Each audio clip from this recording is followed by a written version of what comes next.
Good day. My second FOMC committee meeting as chairman has come quickly. It's probably too early to call it a streak, but our discussions again were collegial and constructive. I'm truly lucky to work with colleagues so capable and mission-focused, and so determined, like I am, to sharpen the performance of the Federal Reserve. Today, as you know, our committee decided to vote by a 9-3 vote to maintain the target range for the federal funds rate at 3.5% to 3.75%.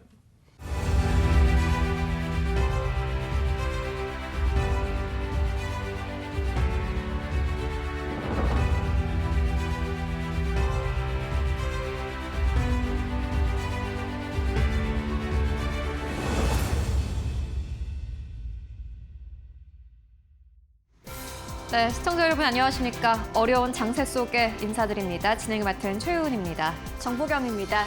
연준이 기준금리를 동결했지만 국채금리는 오히려 뛰었습니다. 국제 유가까지 급등하면서 시장은 인플레이션 우려가 커졌고요. 연준의 대응에 대해서 시장의 불안감이 부각됐습니다.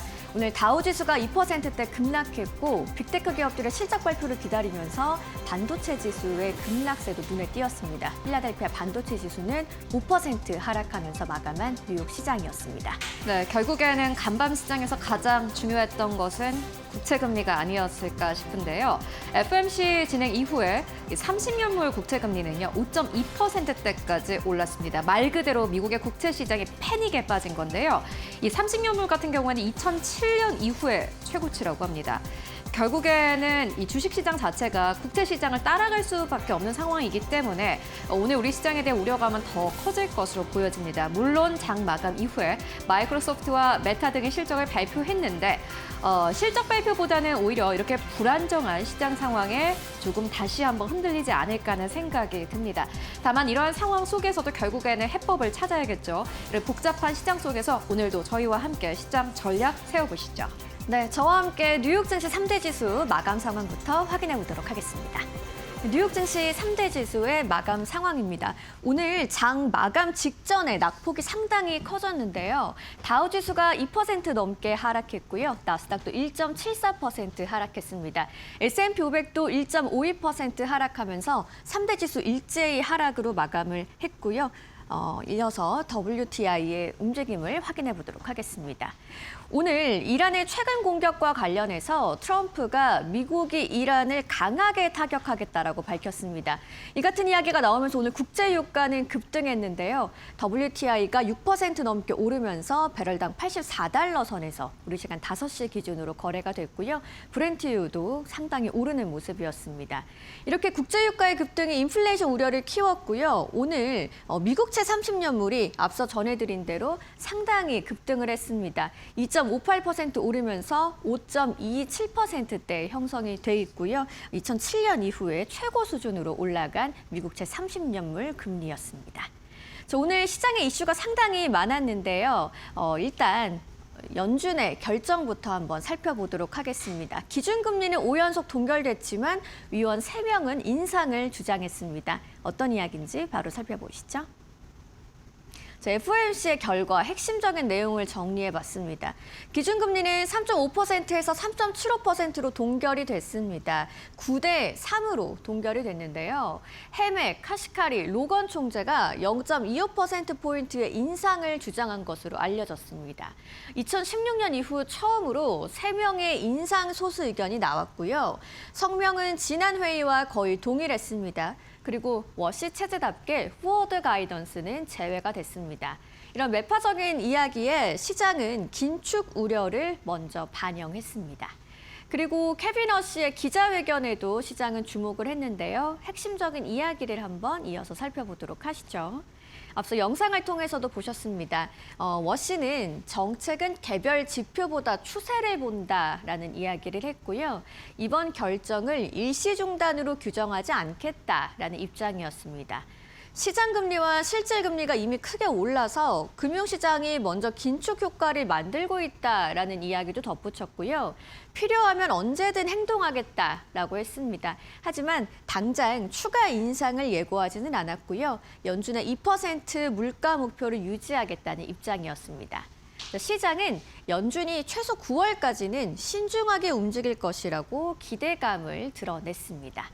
하지만 연준의 이런 경제 지표를 확인하겠다는 입장에도 불구하고 또 다른 변수가 있었습니다. 바로 국제 유가죠. 오늘 중동 긴장이 다시 한번 고조되면서 유가는 7% 내외로 올랐는데요. 유가 이야기도 바로 살펴보도록 하겠습니다. 자, 닷새 만에 미국과 이란의 교전이 재개됐습니다. 이란이 미군 기지를 향해서 탄도미사일을 발사했고요. 미군과 사우디가 이라크 내 친이란 무장 세력을 공습했습니다. 트럼프도 이 이란의 공격과 관련해서 이란을 강하게 타격하겠다라고 밝혔죠. 그래서 오늘 시장에서는 브렌트유가 장중 90달러를 재돌파했고요. WTI도 장중에 7%대까지 상승을 했습니다. 그리고 미국채 장기 30년물 금리는 5.2%대까지 상승하면서 최고 수준으로 올라갔습니다. 자, FOMC 이후에 연준은 당장 추가 인상을 서두르지 않겠다라는 신호를 시장에 보냈습니다. 하지만 유가발 인플레이션 우려가 재부각되면서 시장에는 부담이 지속되는 분위기가 이어졌습니다. 결국 장 마감을 얼마 앞두지 않고 낙폭을 크게 키운 시장이었죠. 그리고 오늘 좀 특징적인 종목들도 있어서 이어서 살펴보도록 하겠습니다. 강세를 보인 종목과 약세를 보인 종목 하나씩 준비를 했는데요. 먼저 포드입니다.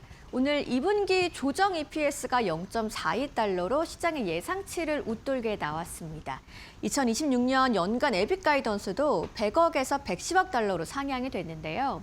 특히나 전기차 부문의 적자 개선과 소프트웨어 사업의 성장 기대감이 오늘 투심을 뒷받침해주는 모습이었고 포드는 강세로 마감을 했습니다. 한편 캐터필러는 오늘 좀 크게 내렸습니다. 일단 베어드에서 투자 의견을 매수해서 중립으로 하향 조정했고요. 목표 주가도 1,200달러에서 900달러로 25%가량 낮췄습니다. 데이터 센터의 건설 둔화로 2027년부터 2028년 전력 설비 수요가 줄어들 수 있다는 우려감이 나왔고요. 결국 AI 인프라 투자 둔화에 대한 우려와 투자 의견 하향이 겹치면서 오늘 주가는 하락하는 모습이었습니다. 그리고 오늘 시장의 시선은 장 마감 후에 있었던 빅테크 기업들의 실적 발표로 향했죠. 이 실적 발표 이야기와 종목들의 이야기 최효은 앵커와 만나보시죠.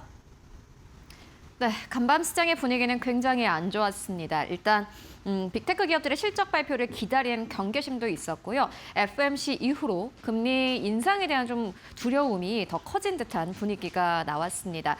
특히나 최근 들어서 많은 빅테크 기업들이 AI 관련 투자를 늘리고 있기 때문에 FOMC 결과를 세세하게 좀 반응하는 그러한 모습을 보이기도 했습니다. 3명이 인상 의견을 남겼습니다. 이에 따라서 기술주들의 낙폭이 조금 더 커지는 모습 보여줬는데요. 보시다시피 엔비디아 주가 3.5%대 하락세 나왔고요. 브로드컴 2.7%대 하락세, 마이크론 테크놀로지 9.9%대, AMD 5%대, 인텔 5%, 텍사스 인스트루먼트 2%대, 퀄컴 4%대 하락세 나왔고요. 장비 쪽도 말할 것도 없습니다. 어플라이드 머트리얼즈 같은 경우는 8%대, 그 이외의 기업들 10%대 하락세가 나온 기업들도 있었습니다. 샌디스크 7%대 하락 나왔습니다. 어제 시장에서도 두 자릿수 급락이 나왔는데 오늘 다시 한번 하락세, 애플 약보합권, 알파벳 1% 가깝게 하락세, 메타 1.3%대 하락. 아마존도 1.8%대 하락. 오늘은 반도체만 내린 게 아닙니다. 간밤 FOMC 결과에 따라서 금융주들 쪽도 역시나 마찬가지로 하락으로 거래 마감했습니다. JP모건 3.5%대, 뱅크 오브 아메리카 2.4%대, 웰스파고 3%대 하락세가 나왔고요. 방산 쪽도 전반적으로 하락을 한 가운데 오늘 초록불 켜낸들 기업들 함께 만나보시면 코스트코, 월마트 이러한 기업들 눈에 띕니다. 월마트 1% 가깝게 상승세, 코스트코 1% 가깝게 상승세, 그리고 코카콜라 오늘 장 마감 이후에 실적 발표했는데 다시 한번 1% 가깝게 상승 탄력을 보였습니다. 소비재 쪽이 좀 강력한 흐름이 나온 가운데 또 장 마감 이후에 실적 발표한 기업들도 바로 만나보도록 하겠습니다. 안 좋은 것부터 하나하나 짚고 가도록 하겠습니다. 먼저 메타입니다. 메타의 경우에는 매출 일단 YOY 성장 기준으로 보겠습니다. 28% 이상의 성장 흐름이 나왔고요. 시장에서 예상했던 것은 602억 달러였습니다. 약 6억 달러 정도 상회를 했습니다. 보시다시피 6억 8억 달러 정도로 집계가 됐습니다. 시장의 예상치를 상회했고 성장률도 나쁘지 않았습니다. 그런데 요즘 시장에서 가장 중요하게 보는 게 매출단도 있겠지만 EPS를 더 중요하게 봅니다. 어쨌든 매출보다는 지금 돈을 많이 써야 되는 상황에서 얼마나 남기느냐가 가장 중요한데 보시다시피 주당 순이익이요. 원래 시장에서는 7로 시작을 할 것으로 예상을 했습니다. 7.2달러 정도 나오겠지라고 생각을 했었는데 보시다시피 시장의 예상치를 대폭 하회했습니다.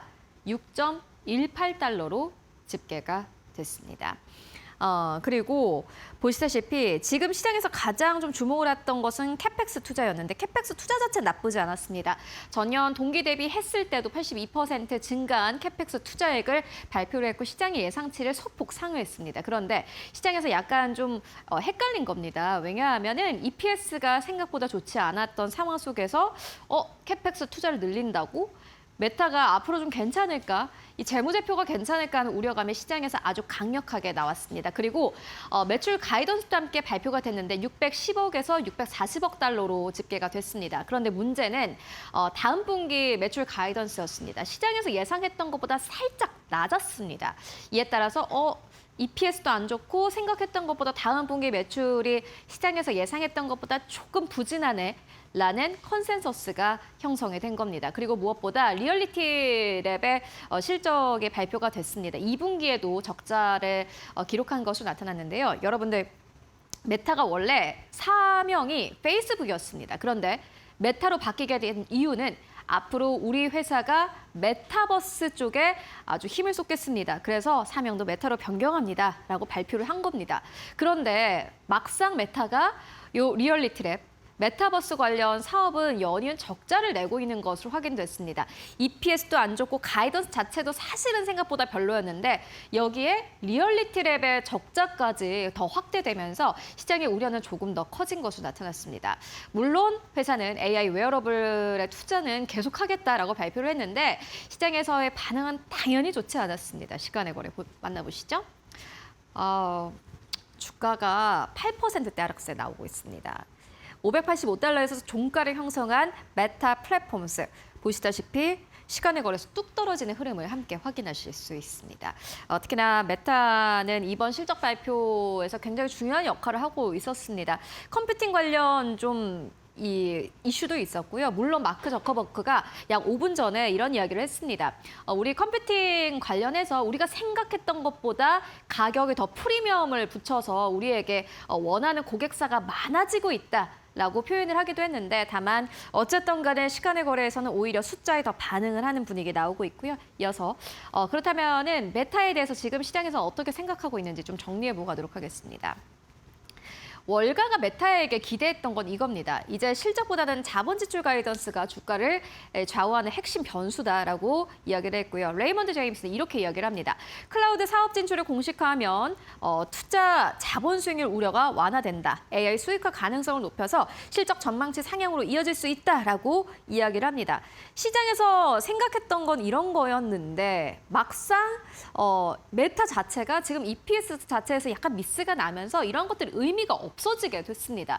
투자 의견 함께 만나보시면은 대체적으로 좋습니다. 최근 일주일 동안 나왔던 투자 의견을 저희가 정리를 해봤는데요. 도이체방크 지금보다 상승률은 34%, 번스타인 더 높습니다. 43%, 미주어 같은 경우는 835달러 선에서 요 목표가를 제시를 했었는데 사실 이게 일주일 동안 나온 거고요. 메타가 시장의 예상치를 하회하는 EPS를 냈기 때문에 아마 목표가는 이거보다 더 낮아질 가능성이 높습니다. 왜냐하면 목표가 자체가 실적을 베이스로 하기 때문입니다. 가이던스 자체도 약간 좀 미스가 났기 때문에 목표가에 대한 좀 변화 부분을 함께 체크해 보실 필요가 있을 것 같고요. 이어서 마이크로소프트 만나보도록 하겠습니다. 마이크로소프트는 그래도 좀 편안한 실적이 아니었나 싶은데요. 매출 같은 경우에는 9자로 시작을 하네요. 900억 달러 정도로 집계가 됐고요. YOY 기준으로 했을 때 17.7%대 상승. 그리고 EPS 같은 경우에는 시장에서 예상했던 건 4.2달러 그리고 4.74달러였습니다. 약간 모범생 같은 실적을 낸 것으로 보여집니다.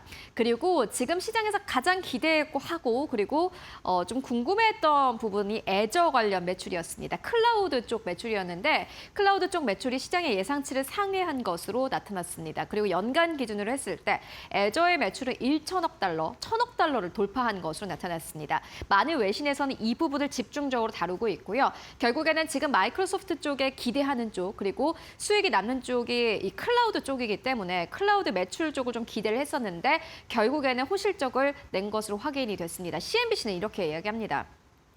마이크로소프트의 애저의 매출이 아마존 웹 서비스보다 낮고 구글 알파벳의 클라우드 대비해서는 더 규모가 크다.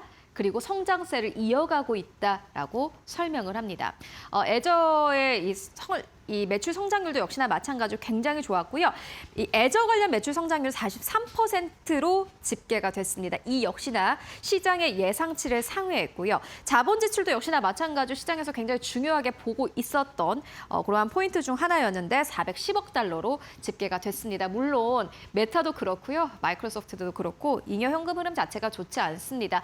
전년 동기 대비해서는 큰 폭으로 떨어지는 부분을 함께 확인하실 수 있는데 다만 잉여 현금 흐름은 보시다시피 캐펙스 투자가 늘어나면 늘어날수록 더 줄어들게 마련입니다. 다만 마이크로소프트에게는 한 가지 히든 카드가 있었습니다. 투자를 잘했기 때문인데요. 엔트로픽 투자로 인해서 32억 달러의 평가 이익을 기록한 것으로 나타났습니다. 재무제표 상에 이 평가 이익 자체가 엔트로픽으로 인해서 32억 달러를 기록했다라는 겁니다. 이에 따라서 보시다시피 잉여 현금 흐름이 생각보다 괜찮은 그러한 포인트를 함께 확인하실 수 있습니다. 그렇다면 주가는 현재 시간의 거래에서 어떻게 움직이고 있을까요? 네, 괜찮습니다. 시간 사실 정규장에서도 꽤나 좀 안정적인 흐름이 나왔습니다. 물론 하락으로 거래 마감하긴 했지만은 시장 대비해서는 괜찮았고요. 요 실적이 발표된 이후 3.3%대 상승 흐름 나오면서 보시다시피 주가가 3자가 아니라 4자로 변환이 됐습니다. 403달러 선에서 현재 애프터마켓에서 움직이고 있는 흐름 함께 확인하실 수 있고요. 월가 투자 의견 함께 정리해보고 가도록 하겠습니다. 지금 시장에선 이렇게 이야기를 하고 있습니다. 이번 실적 시즌은 AI에 대한 기대감이 아니라 AI를 실제로 얼마나 잘 실행하고 있는지를 확인하는 시기다. 라고 이야기하고 있고요. 투자자들의 AI 투자 규모는 이미 확인됐다라면서 이제는 실제 투자 성과를 보여달라고 요구하고 있다라고 설명을 합니다. 그리고 로이터 통신은 굉장히 중요한 이야기를 이렇게 인용을 했습니다. 시장 분위기가 기회를 놓칠까 두려운 포모 단계에서 과도한 설비 투자를 할까 두려운 또 다른 포모입니다. 설비 투자를 할까 두려운 단계로 바뀌고 있다라고 설명을 합니다. 그런데 앞서서 만나봤던 메타도 그렇고 마이크로소프트도 그렇고 괜찮았습니다. 다만 이제 수익성 훼손에 대한 좀 우려감이 나오고 있는 상황입니다. 메타가 특히나 좀 수익성 훼손에 대한 우려감이 더 커질 수 있다라는 부분을 이번 실적 발표를 통해서 함께 확인할 수 있었고요. 다만 마이크로소프트는 여전히 실적도 꾸준히 안정적으로 성장을 하는 가운데 보시다시피 실적도 괜찮고 목표가도 괜찮게 나오고 있습니다. 지금 보시다시피 파이프 샌들러 같은 경우는 37%의 상승 여력, 시티즌스는 39%의 상승 여력 정도를 내다보고 있는 상황입니다. 모두 다 일주일 동안 나온 목표가이고요. 아마 마이크로소프트는 더 상향 조정될 가능성이 커 보입니다. 일단은 마이크로소프트는 약 80점에서 90점 정도의 실적 발표였다 이렇게 보시면 될 것 같습니다. 그 이외에도 기업들 실적 발표 만나보도록 하겠습니다. 네, 퀄컴 같은 경우에는 보시다시피 시장의 예상치 매출 같은 경우에는 99억 4천만 달러를 집계된 것으로 확인됐습니다. 시장의 예상치 대비해서 상회했고 전년 동기 대비해서 4%대 하락세로 거래 보시다시피 약간 실적에 발표된 부분을 함께 확인할 수 있었는데요. 퀄컴 같은 경우에는 이번 실적 발표를 통해서 중국 OEM 핸드셋 매출이 3분기에 바닥을 통과했다라고 발표를 했습니다. 시간의 거래에서 주가까지 함께 확인해보고 가도록 하겠습니다. 사실 퀄컴의 주가 같은 경우에는요, 정규장에서 큰 폭으로 하락을 한 가운데 다시 한번 주가가 5.9%대 하락세 나오고 있는 모습 함께 확인하실 수 있습니다. 많은 기업들이 실적 발표했습니다. 아쉬운 기업들도 있었고 괜찮은 기업도 있었는데 어쨌든 간에 실적을 발표한 기업들 가운데 약간 좀 아쉬운 숫자를 낸 기업들이 더 많았다라고 정리해 볼 수 있겠습니다. 오늘 시장까지 이러한 숫자를 잘 참고해 보시면 좋을 것 같습니다. 지금까지 실적 발표 함께 정리해 보고 왔습니다. 네, 미국 시장의 마감 상황 뉴욕에서 바로 전해드립니다. 김상윤 이데일리 뉴욕 특파원 연결해 보겠습니다. 안녕하세요. 네, 김상윤 이데일리 뉴욕 특파원입니다. 네, 연준이 금리를 동결했습니다만 상당히 좀 매파적인 결과다라는 해석이 나오고 있습니다. 어떤 부분을 가장 주목해야 되나요? 네, 겉으로만 보면 연준이 5차례 연속 금리를 동결하면서 큰 변화가 없는 회의처럼 보일 수 있습니다. 하지만 내용을 들여다보면 오히려 최근 들어 가장 매파적인 FOMC였다는 평가가 나옵니다. 가장 눈에 띄는 부분은 9대 3이라는 표결 결과입니다. 클리블랜드와 댈러스, 미니애폴 형제 등 3명이 기준금리를 0.25%포인트 올려야 한다는 소수 의견을 냈는데요. 정책 방향을 놓고 3명의 위원이 같은 방향으로 반대한 것은 2016년 이후 처음입니다. 그만큼 연준 내부에서는 이제는 금리를 더 올리지 아니하는 목소리가 커지고 있다는 의미입니다. 워시 의장의 기자회견도 상당히 매파적이었습니다. 워시 의장은 느슨한 물가 목표는 없다. 이 위원회 아래에서는 암묵적인 느슨한 목표도 없다고 엇박으면서 연준의 목표는 언제까지나 2% 물가 안정이라고 재차 강조했습니다. 또한 향후 물가가 계속 높은 수준을 유지한다면 금리도 충분히 해결책의 일부가 될 수 있다면서 밝히면서 추가 긴축 가능성도 열어뒀습니다. 배경에는 최근 다시 커진 물가 우려가 있습니다. 미국과 이란의 충돌로 국제 유가가 다시 뛰고 AI 투자 부문으로 데이터 센터, 전력, 반도체 등에서 수요가 예상보다 강하게 이어지고 있습니다. 여기에 관세 영향까지 겹친다면 연준 내부에서는 단순한 일시적 물가 충격이 아니라 구조적인 인플레이션 압력이라는 인식이 조금씩 확산하는 모습입니다. 정리하면 이번 회의는 금리를 동결했지만 연준 내부의 무게중심은 조금씩 금리 인상 쪽으로 이동하고 있다는 점을 확인한 회의였다고 평가할 수 있습니다. 네, 시장이 또 하나 주목했던 건 9월 금리의 방향일 텐데요. 9월 회의에서 실제로 금리 인상 가능성이 더 커진 것으로 봐야 하나요? 네, 가능성은 분명 이전보다 높아졌다고 볼 수 있습니다. 다만 연준도 시장도 아직은 9월 인상을 예약했다기보다는 9월을 열어뒀다는 해석이 더 정확합니다. 시장도 이번 기자회견에서 인플레이션이 예상 기간 내내 높은 수준을 유지한다면 금리는 해결책의 일부가 될 수 있다면서 이전보다 한층 강한 메시지를 내놨습니다. 다만 그는 이번에 금리를 올리지 않은 이유로 지난 회의 이후 장기 시장 금리가 이미 크게 상승하면서 금융 여건이 상당 부분 긴축됐다는 점을 들었습니다. 즉 시장이 연준을 대신해 일부 긴축 효과를 만들어주고 있다는 판단입니다. 결국 관건은 앞으로 발표될 물가 지표입니다. 9월 FOMC 전까지 7월과 8월 소비자 물가 지수 등 핵심 물가 지표가 2차례 발표되는데요. 이것이 사실상 9월 회의 방향을 결정할 것으로 보입니다. 월가에서도 9월은 살아있는 회의가 될 것이라는 평가가 나오고 있습니다. 모건 스탠리는 이번 동결이 기준금리 인상 기대를 없앤 것이 아니라 9월로 미룬 것이라 분석했고 BMO 역시 연준이 2달간의 물가 데이터를 확인한 뒤 판단할 가능성이 크다고 전망했습니다. 특히 국제 투자에 따른 수요도 계속 강한 만큼 물가가 다시 반등한다면 연준이 더 이상 기다리기 어렵다는 분석이 적지 않습니다. 반대로 물가가 다시 안정되는 흐름이 향해 된다면 이번처럼 동결 기조를 이어갈 가능성이 있습니다. 따라서 지금 시장이 가장 주목한 것은 9월 금리 결정 자체보다 앞으로 2달 동안 나올 물가 지표라고 정리할 수 있겠습니다. 네, 오늘 금리의 움직임도 보면 시장이 이번 결과를 상당히 좀 민감하게 받아들이는 모습입니다. 금융시장이 어떤 메시지를 보내고 있다라고 봐야 될까요? 네, 시장은 이번 FOMC를 동결보다 인플레이션과의 싸움이 길어질 수 있다는 신호로 받아들인 것으로 보입니다. 먼저 채권 시장을 보면 2년물 국채 금리는 소폭 하락했지만 30년물 금리는 장중 5.24%까지 실수하면서 2007년 이후 최고치를 기록했습니다. 2년물은 연준의 다음 금리 결정을 반영하는데요. 시장은 연준이 당장 움직이기보다는 7월과 8월 물가 지표를 확인한 뒤 판단할 것으로 봤습니다. 반면 30년물은 앞으로 수년간의 물가와 금리 수준을 반영하고 있습니다. 즉 투자자들은 중동발 유가 상승과 AI 투자 확대에 따른 인플레이션이 쉽게 꺾이지 않을 가능성을 더 크게 반영하고 있는 것입니다. 이런 분위기도 증시에도 그대로 나타났습니다. 나스닥 100 지수는 6월 고점 대비 11% 넘게 떨어지며 조정장에 진입했고 필라델피아 반도체 지수도 5% 넘게 급락했습니다. 장기 금리가 오르면 기업들의 자금 조달의 비용이 높아지고 미래 성장에 대한 기대가 높은 기술주의 기업 가치가 더 큰 영향을 받기 때문입니다. 특히 장마감 후 마이크로소프트와 메타 실적을 발표를 앞두고 A 투자 부담에 대한 경계심도 커졌습니다. 결국 시장은 이번 회의를 금리 동결보다 고금리 기간이 예상보다 길어질 수 있다는 신호로 해석한 것으로 보입니다. 즉 연준이 이번에는 금리를 올리지는 않겠지만 인플레이션을 완전히 잡기까지는 더 시간이 필요하다는 점을 금융시장이 먼저 가격에 반영한 것으로 볼 수 있습니다. 네, 오늘 말씀 여기까지 듣도록 하겠습니다. 김상윤 이데일리 뉴욕 특파원이었습니다. 좋은 말씀 고맙습니다. 네, 감사합니다. 네, 기준금리를 동결한 연준이지만 시장에 보내는 메시지는 매파적이었습니다. 30년물 금리가 최고 수준으로 올랐고 국제 유가도 급등하면서 연준의 물가 대응에 대한 시장의 우려가 커졌는데요. 9월까지 나올 물가 지표들의 움직임까지 잘 체크해 봐야겠습니다. 지금까지 뉴욕에서 전해드렸습니다.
월가에서 보내는 시그널을 알아보는 시간, 월가 시그널. 오늘도 신일섭 위원님과 함께합니다. 어서 오세요.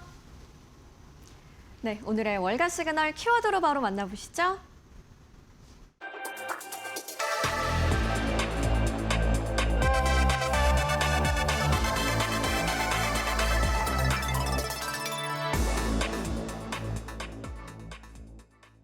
오늘 메타가 장 마감 후에 실적을 발표했습니다. 매출은 시장의 예상을 웃돌았지만 EPS는 하회를 했는데요. 메타의 이야기를 오늘 바로 나눠보도록 하죠. 네, 여론이란 게 참 재밌다는 생각이 듭니다. 이제 마이클 버리와 워렌 버핏이 다시 또 스포트라이트를 받고 있죠. 네. 자, 마이클 버리가 계속 주장했던 순환 출자론, 그다음에 삼성전자, SK하이닉스가 지방에 대한 막대한 투자를 발표한 게 고점이다. 라는 얘기가 완전 먹혀 들어가고 있는 이런 상황입니다. 메타의 실적도 결국 요즘에 발작 버튼을 눌러버렸죠. 자, 매출이 608억 달러로 컨센서스를 상회했는데 주당 순이익은 컨센서스를 하회했습니다. 이제 마진에 대한 문제, 그다음에 저렇게 마진이 줄어들고 있는데도 자본 지출, 영어로 캐펙스죠. 네. 캐펙스를 늘렸다는 그 발작 버튼이죠, 지금. 지금 구글의 실적부터 여러분들 보시면은 캐펙스를 늘려서 미래에 대한 투자를 해서 AI 시대의 주도권을 다툰다. 이런 것들이 AI의 그 어떤 주도주들이 갈 때 아주 상승 논리였는데 지금은 그게 급락의 논리가 됐습니다. 메타도 어제 똑같은 현상이 벌어지고 있고 지금 시간외에서 급락을 하고 있죠. 네, 실외 거래에서 메타의 주가는 좀 상당히 하락하고 있는 모습을 확인해 볼 수 있었습니다. 특히나 좀 AI 투자 확대 속에서 비용 부담 문제도 있었는데요. 메타 실적 발표의 좀 주요 내용들을 이어서 살펴보도록 할까요? 네, 매출은 컨센서스 상회했는데 여기는 나오지 않았는데 자본 지출을 확대했습니다.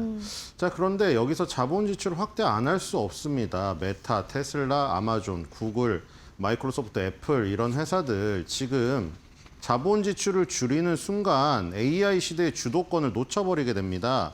그럼 이 AI 시대의 랠리는, 그러니까 주가의 랠리가 아니라 AI 시대의 성장은 계속 되는데 그 뭐 파이 안에서 뭐 중국이 들어오고 뭐 이러면서 파이를 나눠 갖고 이런 부분이 생겼죠. 어쨌든 AI의 어떤 전체적인 풍선 크기는 커지기 때문에 거기서 한 발짝부터 늦출 수가 없습니다. 그렇기 때문에 자본 지출을 무조건 늘려야만 되니까 지금 당장은 마진이 축소되고 지금 뭐 잉여 현금 흐름이 마이너스로 전환되고 뭐 이러겠죠. 근데 그런 것들이 이 그 초반부에 상승을 덜해서 상승의 여력이 많이 남았을 때는 상승의 논리로 작용을 했단 말이에요. 근데 지금 주가가 고점을 찍고 하락을 하다 보니까 그게 다 악재로 해석되고 있는 거죠. 지금 캐펙스 투자를 늘렸다는 그 소식에 집중한 것 같아요. 네. 그래서 지금 캐펙스를 늘렸는데 그게 오히려 독이 되는 지금 주가에는 그런 상황입니다. 물론 저커버그가 뭐 앞으로의 잠재력에 대해 낙관하고 있다. 당연히 CEO가 나와서 자신의 기업에 대해서 비관적인 전망을 하는 CEO는 바로 잘리겠죠. 좋은 말을 할 수밖에 없습니다. 저건 뻔한 얘기고 앞으로의 잠재력에 대해서 낙관하고 있는 거는 맞는데 문제는 지금의 주가에는 그 앞으로의 잠재력을 키우는 부분이 오히려 발작 버튼이 되는 거죠. 그래서 지금 그 부분에 시장이 주목을 해서 메탈의 급락을 지금 일으키고 있다. 이렇게 보시면 될 것 같습니다.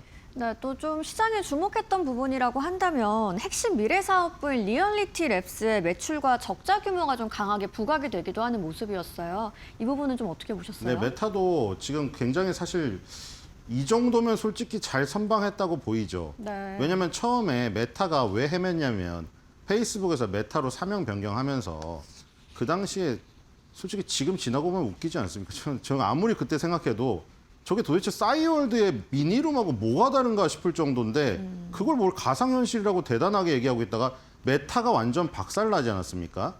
그래서 메타 사업을 다 접었죠. 그리고 AI의 어떤 씬으로 빨리 전환을 해서 그나마 여기까지 따라온 거예요. 그리고 지금 인력들도 많이 자르고 뭐 재배치를 하고 막 이랬는데 지금도 적자나고 이런 부분들을 빨리빨리 잘라내고 굉장히 그 줄기가 강한 부분으로 이제 몰아가야겠죠.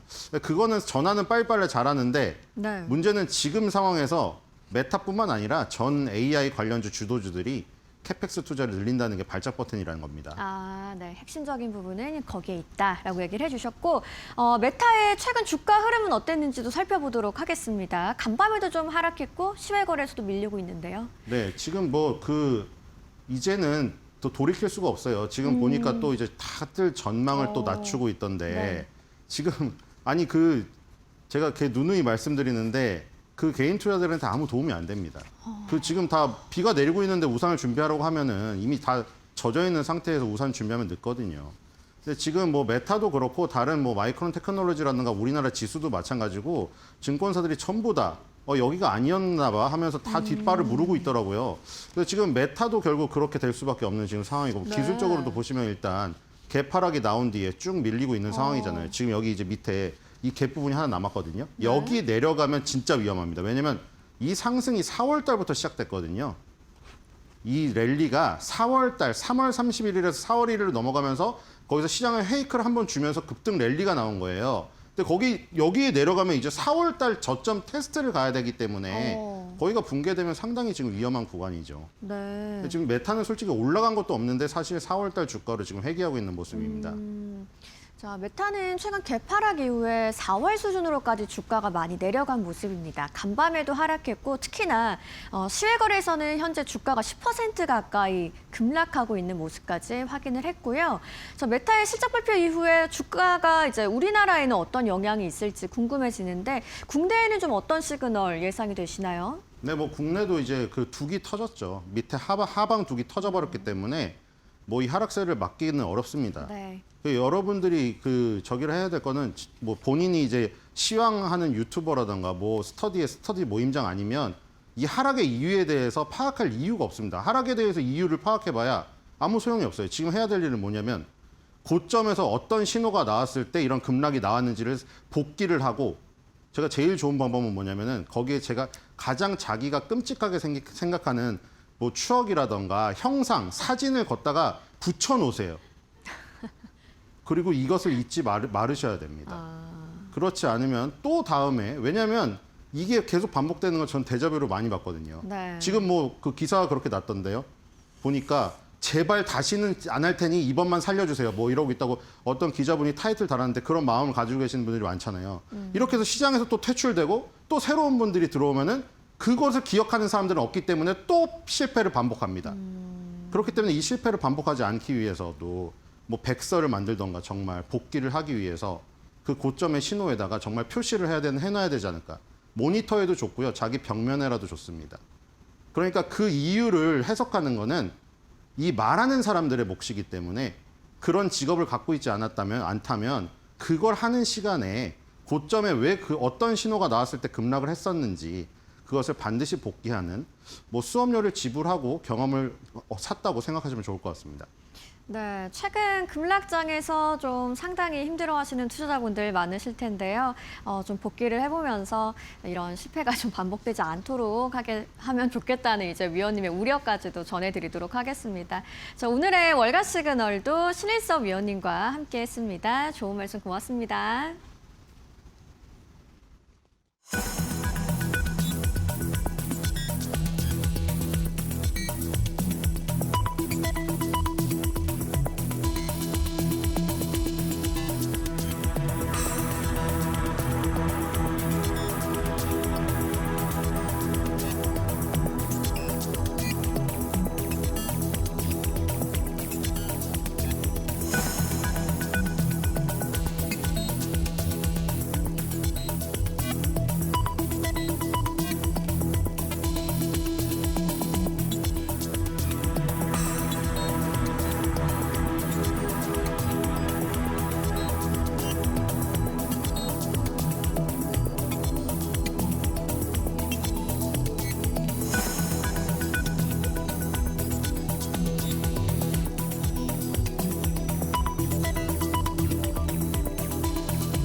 네, 머스트노 5입니다. 개장 전에 알아야 할 5가지 뉴스 함께 짚고 가도록 하겠습니다. 오늘 가장 첫 번째 뉴스는 빅테크 기업들의 실적 발표입니다. 오늘도 참 하루가 쉽지 않을 것 같다라는 생각이 드는데요. 마이크로소프트와 메타가 나란히 실적을 발표했는데 시장 분위기도 안 좋은 데다가 메타가 EPS 단에서 시장의 예상치를 미스하는 실적을 냈습니다. 자세하게 만나보시죠. 글로벌 클라우드 시장 2위 업체인 마이크로소프트가 클라우드 부분의 탄탄한 수요와 AI 인프라 확장에 힘입어 분기 매출이 약 900억 달러를 기록한 것으로 나타났습니다. 이는 시장 예상치 876억에서 877억 달러를 상회하는 실적입니다. 마이크로소프트의 조정 주당 순이익 EPS는 4.81달러로 월가 예상치인 4.23에서 4.24달러를 뛰어넘었습니다. 4분기 캐펙스는 400억 달러를 기록하며 시장 예상 수준에 부합했습니다. 이런 가운데 페이스북과 인스타그램의 모회사 메타 플랫폼스도 실적을 발표했습니다. 608억 달러, 우리 돈으로 87조 8천억 원의 분기 매출을 올렸습니다. 이내 월가 예측치 601억 7천만 달러를 상회하는 수준으로 디지털 광고 시장의 견조한 회복세와 AI 기반 광고 추천 시스템 고도화에 힘입은 것으로 풀이됩니다. 다만 주당 순이익 EPS는 6.18달러를 기록해 시장 분석가들의 기대치인 7.22달러를 1달러 이상 밑돌았습니다. 이에 따라 마이크로소프트는 시간의 거래에서 3% 상승한 반면 메타의 주가는 10% 가까운 하락세를 나타냈습니다. 네, 안 그래도 시장 분위기가 안 좋은 상황 속에서 메타가 이렇게 부진한 EPS를 발표했습니다. 뭔가 투자 심리를 급격하게 얼어붙게 만드는 실적 발표이기도 했는데요. 시간의 거래에서도 10% 가까운 하락세 나타내고 있습니다. 시장 분위기 잘 살펴보셔야 될 것 같고요. 그리고 오늘 또 다른 이슈가 있었습니다. FMC입니다. 케빈 허쉬는 최근 경제를 두고 이렇게 이야기를 했습니다. AI 투자가 확대되는 부분이 현재 경제 상황에서 가장 두드러진 특징이다라고 발언했는데요. 자세하게 만나보시죠.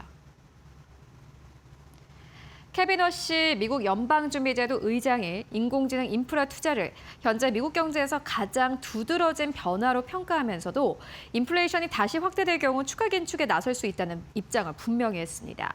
허쉬 의장은 현지 시간 29일 연방공개시장위원회 회의 직후 기자회견에서 AI 구축을 위한 캐펙스 투자가 지금 경제에서 가장 눈에 띄는 특징이라며 이 같은 투자는 미래 성장을 위한 기반을 마련하는 것이라고 말했습니다.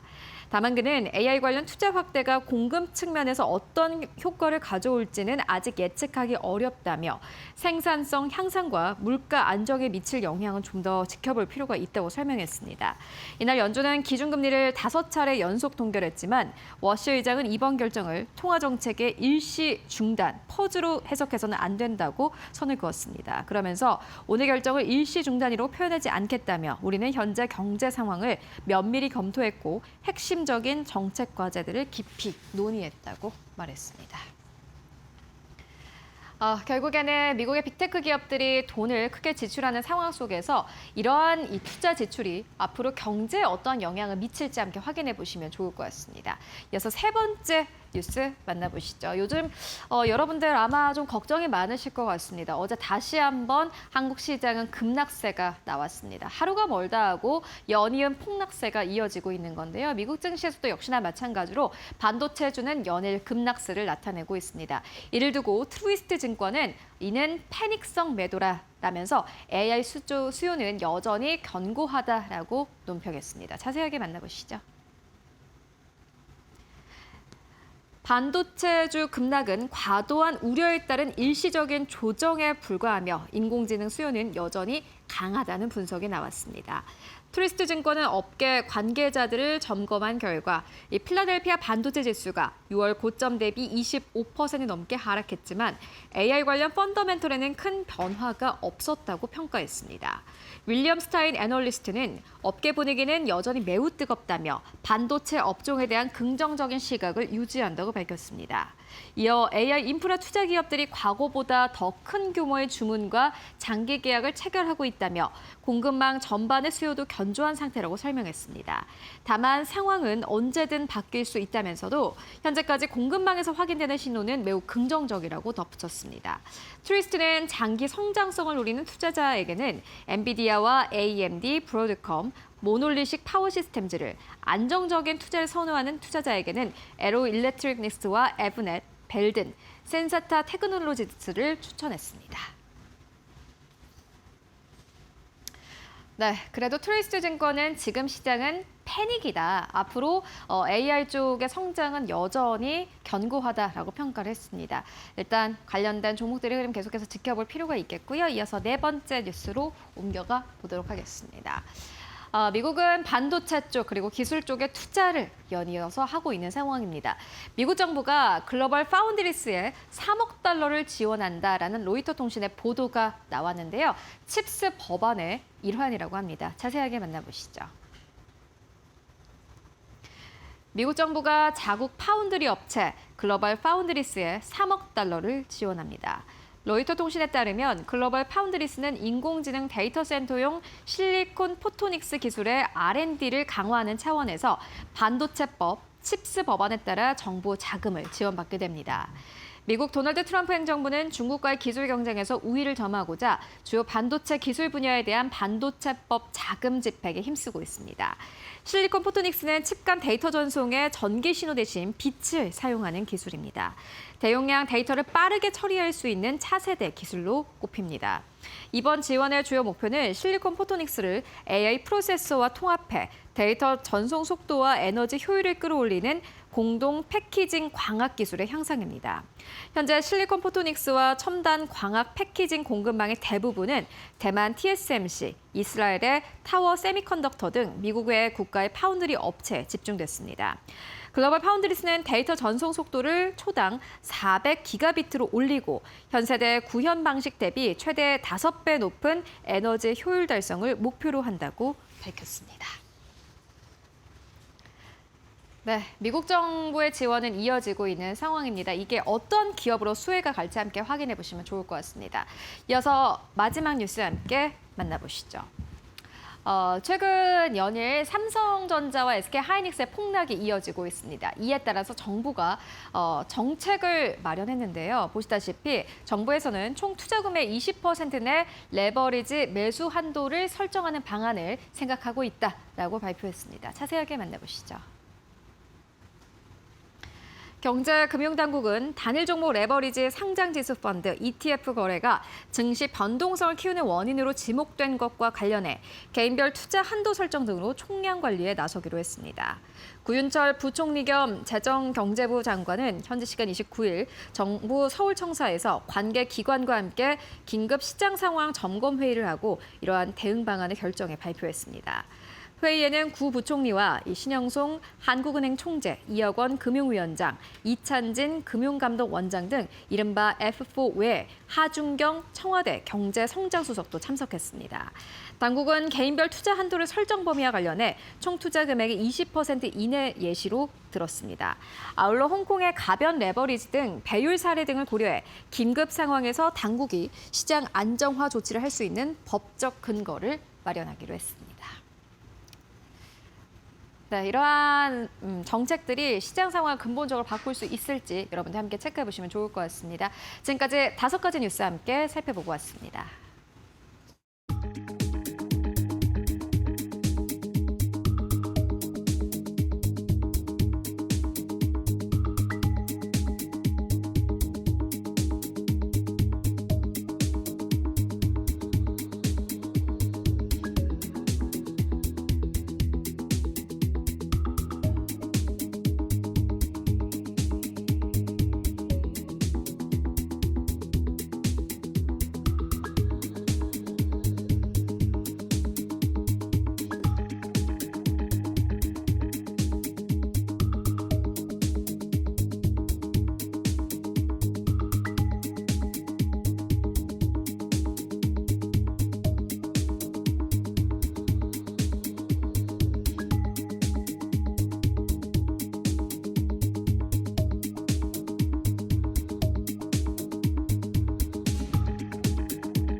네, 히든글로벌로 이어가 보도록 하겠습니다. 외신 속에 숨겨진 한국 기업들의 이야기 함께 나눠볼 텐데요. 오늘도 모셨습니다. 타키온의 조우진 대표와 함께 보도록 하겠습니다. 안녕하십니까, 대표님? 예, 안녕하세요. 네, 오늘은 첫 번째 기사로 어떤 기사 가지고 오셨습니까? 예, 어제도 뭐 장이 이제 폭락을 하면서 특별히 SK하이닉스가 진폭이 엄청났습니다. 최대 장중에 19%까지 폭락했다가 하지만 이제 마무리는 이제 9% 폭락 마무리했는데 여기에 대한 분석은 이제 블룸버그가 했습니다.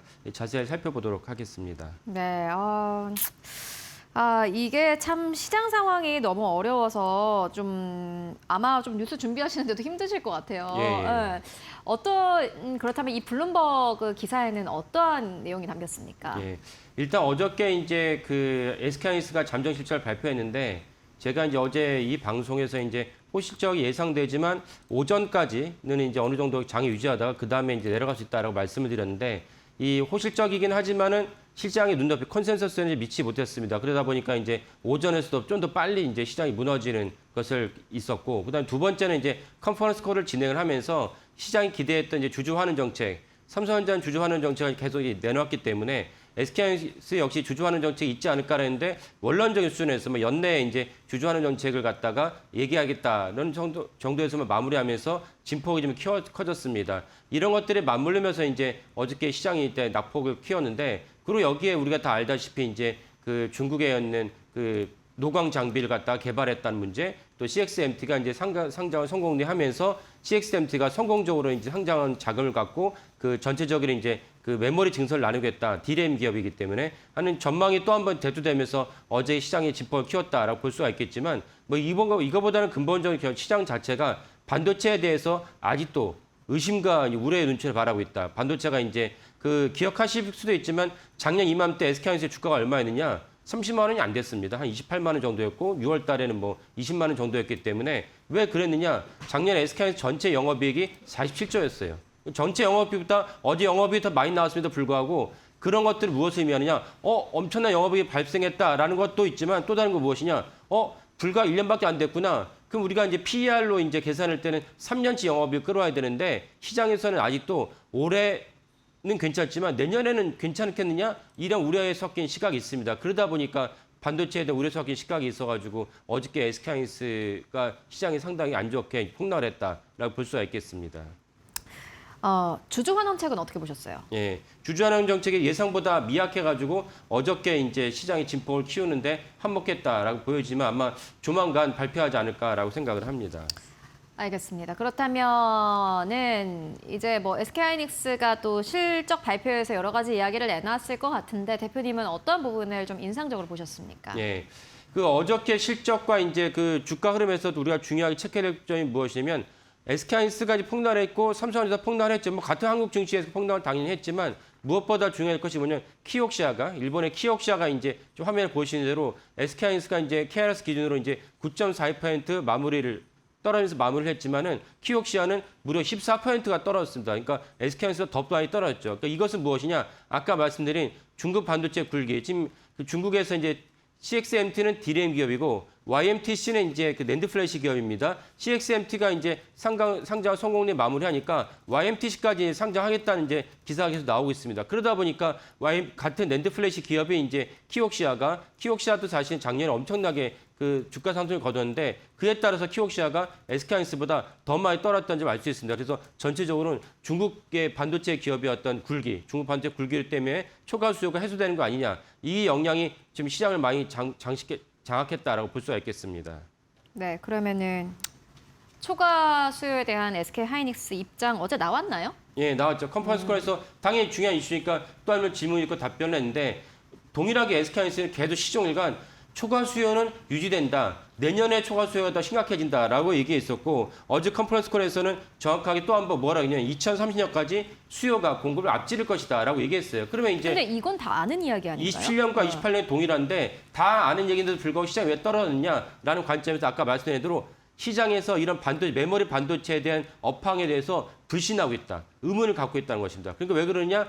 PER을 가져오려면 3년치 가져야 되는데 작년에 SK하이닉스가 47조 원, 올해 뭐 270조 정도의 영업이익을 기록하는데 그러면 내후년에 27년 어떻게 될 것이냐라는 전망에 있어서는 의문점을 갖고 있는 곳이 많이 있다는 것입니다. 저희가 어저께 CNBC에 보도를 알려드렸는데 CNBC는 12월이 사실은 피크라고 얘기했어요. 그러면 이제 12월이 피크면은 27년의 영업이익이 지금보다 많이 나오지 않을 것이다. 그러면 27년은 그나마 올해가 270조가 SK하이닉스 기준으로 270조가 나온다고 치면은 내년에는 뭐 200조쯤 나온다 치자 이거죠. 그러면 200조쯤 나오면은 여전히 PER 관점에서는 내리막길 아니냐 이런 어떤 전망이 있는 것이고 하지만 SK하이닉스는 그렇지 않다. 27년이 더 초과 수요에 따라서 반도체 가뭄이 제일 심해질 것이다라고 얘기하고 있어요. 누구 전망이 맞을지는 올해 이제 11월쯤 되면은 내년 1분기에 대한 전망이 나올 것이기 때문에 그때 이제 갈림길이 될 것이고 이에 따라서 반도체를 갖다가 올라갈 것이냐 내려갈 것이냐 당연히 이제 케빈 워시가 이제 금리를 동결했기 때문에 오늘 우리 시장은 그나마 우호적으로 진행할 것으로 보이는데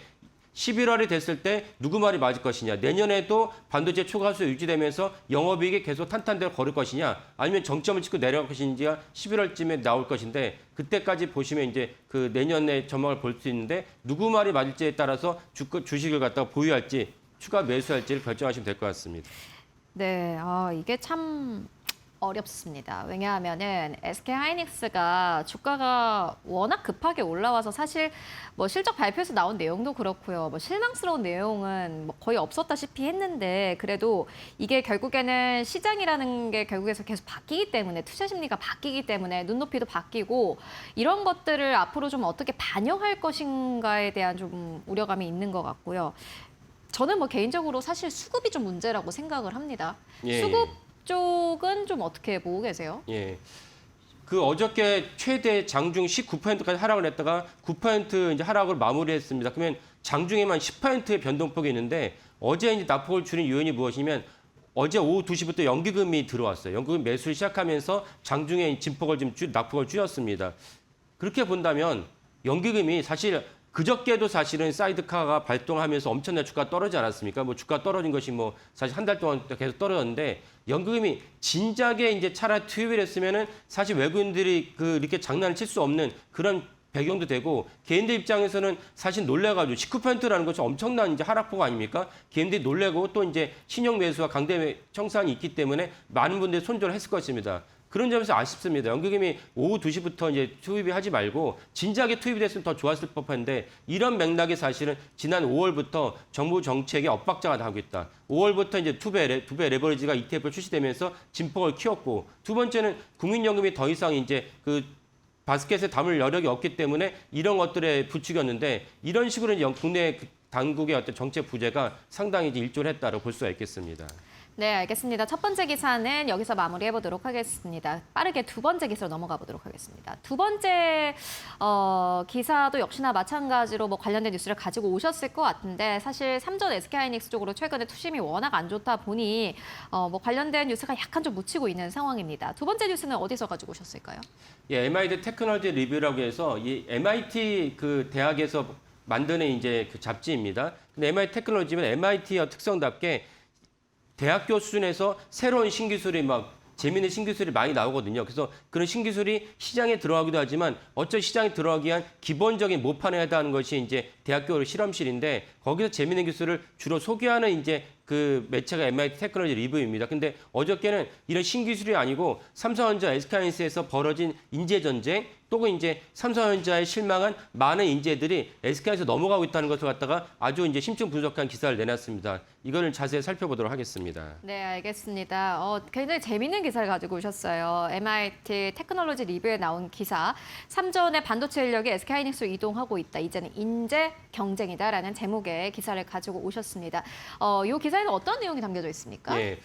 뭐 우리가 알다시피 이제 SK하이닉스는 작년부터 노사 합의를 하면서 영업이익의 10%를 갖다가 정규직 직원에게 배분하기로 했죠. 그러다 보니까 상대적으로 박탈감을 제일 큰 느낀 사람은 누구냐? 삼성전자의 연구원들이죠. 왜냐하면 본인들이 제 생각에는 뭐 많이 그랬을 것입니다. 삼성전자나 SK하이닉스 둘 다 지원을 해서 갈 수가 있었는데 대부분 이제 SK하이닉스가 아닌 삼성전자를 갖다가 선택을 했겠죠. 그분들이 이제 자괴감 느끼는 이제 3년 차에서 한 10년 차, 특히 10년 차 정도 되면 당시만 해도 SK하이닉스가 삼성전자에 뭔가 이렇게 그 견줄 만한 것이 없었습니다. 하지만 이 HBM 사태를 말미암아 삼성전자 위상이 추락을 하고 영업이익이 추락을 하고 SK하이닉스가 독보적인 영향을 갖게 되니까 아까 말씀드린 대로 단순한 영향에서 끝이 않고 영업이익의 10%를 나눠주기로 노사가 작년에 결정을 했죠. 그때문에 삼성전자 연구원들이 야 이렇게 해서는 못 살겠다라고 파업에 직면할 정도였습니다. 근데 결국 이제 극적으로 파업을 갖다가 하지 않았는데 이 부분 여파가 그대로 있다 보니까 이번에 MIT 테크놀로지 리뷰는 뭐라 나왔냐면 한 팀에서 30명 정도 한 팀에서 팀장 2명 제외하고는 모두 28명이 이제 하이닉스에 지원을 했다는 것입니다. 이 지원한 당사자 갖다가 MIT 테크놀로지 리뷰가 직접 인터뷰를 해가지고 이제 뽑아낸 기사이기 때문에 상당히 충격이 크다라고 볼 수가 있겠습니다. 네, 이게 보니까는 저도 이 기사를 읽어봤는데 이렇게 이야기를 하더라고요. 삼성전자 반도체 사업부에서 근무하는 한 엔지니어가 퇴근 후에는 프로젝트를 위해서 야근을 자주 했는데 이번에 좀 다르다. 집에 가서 이직 자소서를 썼다. 예. 이렇게 이야기를 하더라고요. 예. 일단 뭐 이 기사에 나온 내용이 사실 익명의 뭐 이제 제보자와 뭐 인터뷰를 한 거기 때문에 어느 정도까지 진실인지 모르겠습니다만은 어쨌든 이게 트렌드는 맞는 것 같아요. 이런 흐름을 좀 어떻게 보면 되겠습니까? 예. 그러면 지금 화면을 보신 분들은 야 삼성전자도 결국 적어도 반도체 DS 사업분만큼은 이제 인센티브를 나눠주긴 했잖아. 왜 근데 여전히 이 여파가 그대로 이동되고 있지?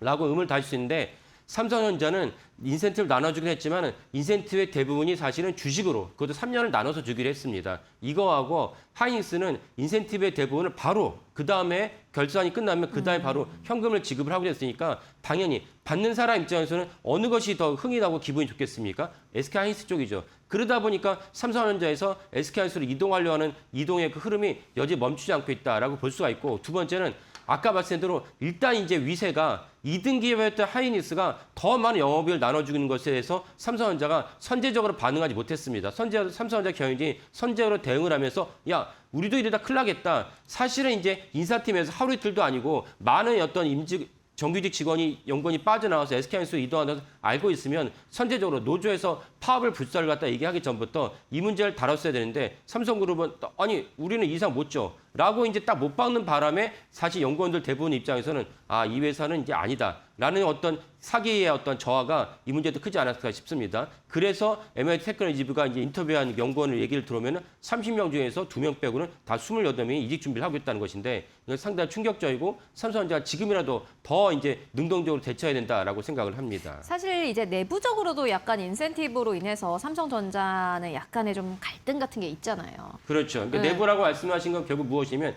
DS 사업부는 반도체 메모리 사업부는 그나마 괜찮지만 같은 반도체여도 파운드리는 사실은 영업 적자를 계속 유지하고 있으니까 오늘 삼성전자 컨퍼런스 콜을 할 것으로 예상되는데 컨퍼런스 콜에서 얘기가 나올 것입니다. 도대체 2분기에는 파운드리가 흑자 기록했냐? 뭐 제가 한번 다룬 적이 있지만 증권가에서는 그렇지 않다고 보고 있습니다. 그러면 흑자가 아닌데 어떻게 인센티브를 나눌 수 있겠습니까? 그런 면에서 사실 사업부 내에서 갈등이 있고 반도체 말고 이제 모바일 사업부도 있고 가전 사업부인데 여기는 완전 엉간생심입니다. 그러다 보니까 사업부 내에서 이런 갈등이 있고 그 메모리 사업부의 디램 사업부의 평직원이 3년차 평직원이 파운드리아 10년차 그 과장급한테 거기에 하대를 한다는 것이 그 나오고 있습니다. 왜? 내가 더 연봉을 더 많이 받는데 당신은 그보다 못하니까 이런 것들에 대한 갈등이 계속 지속되고 있는데 그 가장 근본적으로는 사실은 사업부별로 분사를 해서 아예 근본적으로 인센티브 논란을 갖다가 원천적 해소하는 게 낫다라고 생각을 하지만 그 삼성전자 임원도 그렇지 않다는 것이죠. 왜? 아니 사업부별로 너무 얽히고 설켜가지고 이거 분사하기가 어렵다고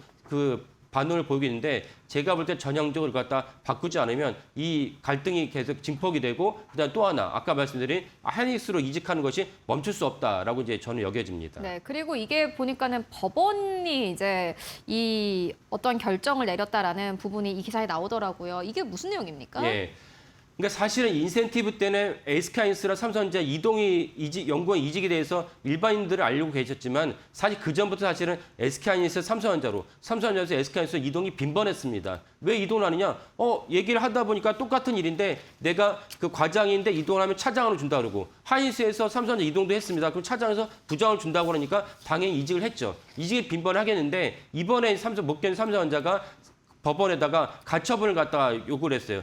연구원이 한 명이 SK하이닉스 이동하는데 이 사람을 갖다가 이제 이직을 막아달라 했는데 부분 승소를 했습니다. 이건 되게 이례적입니다. 아까 말씀드린 대로 양사 간의 이직이 빈번하기 때문에 삼성전자가 이런 식으로 이제 그 SK하이닉스의 심기를 갖다 건들면은 SK하이닉스 입장에서도 아니 많은 사람들이 또 삼성전자 예전에 이동을 했거든요. 그 이동한 것에서 문제를 삼을 수가 있습니다. 이런 것들에 대한 법원이 이제 가처분을 인용을 했는데 사실은 이게 법원에서 이제 판결을 내리기보다는 아까 말씀드린 대로 양측의 최고 경영자가 합리적으로 결정한 것이 타당하다라고 말씀을 드리겠습니다. 네, 알겠습니다. 이렇게 두 번째 기사까지 함께 만나보고 왔습니다. 삼성전자, SK하이닉스 관련해서 이건 또 시장 기업의 경쟁력과 관련된 부분이기 때문에 함께 확인해 보시면 좋을 것 같습니다. 지금까지 타키온의 조우진 대표와 함께 이야기 나눠봤습니다. 말씀 고맙습니다. 네, 감사합니다.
예, 7월 30일 목요일입니다.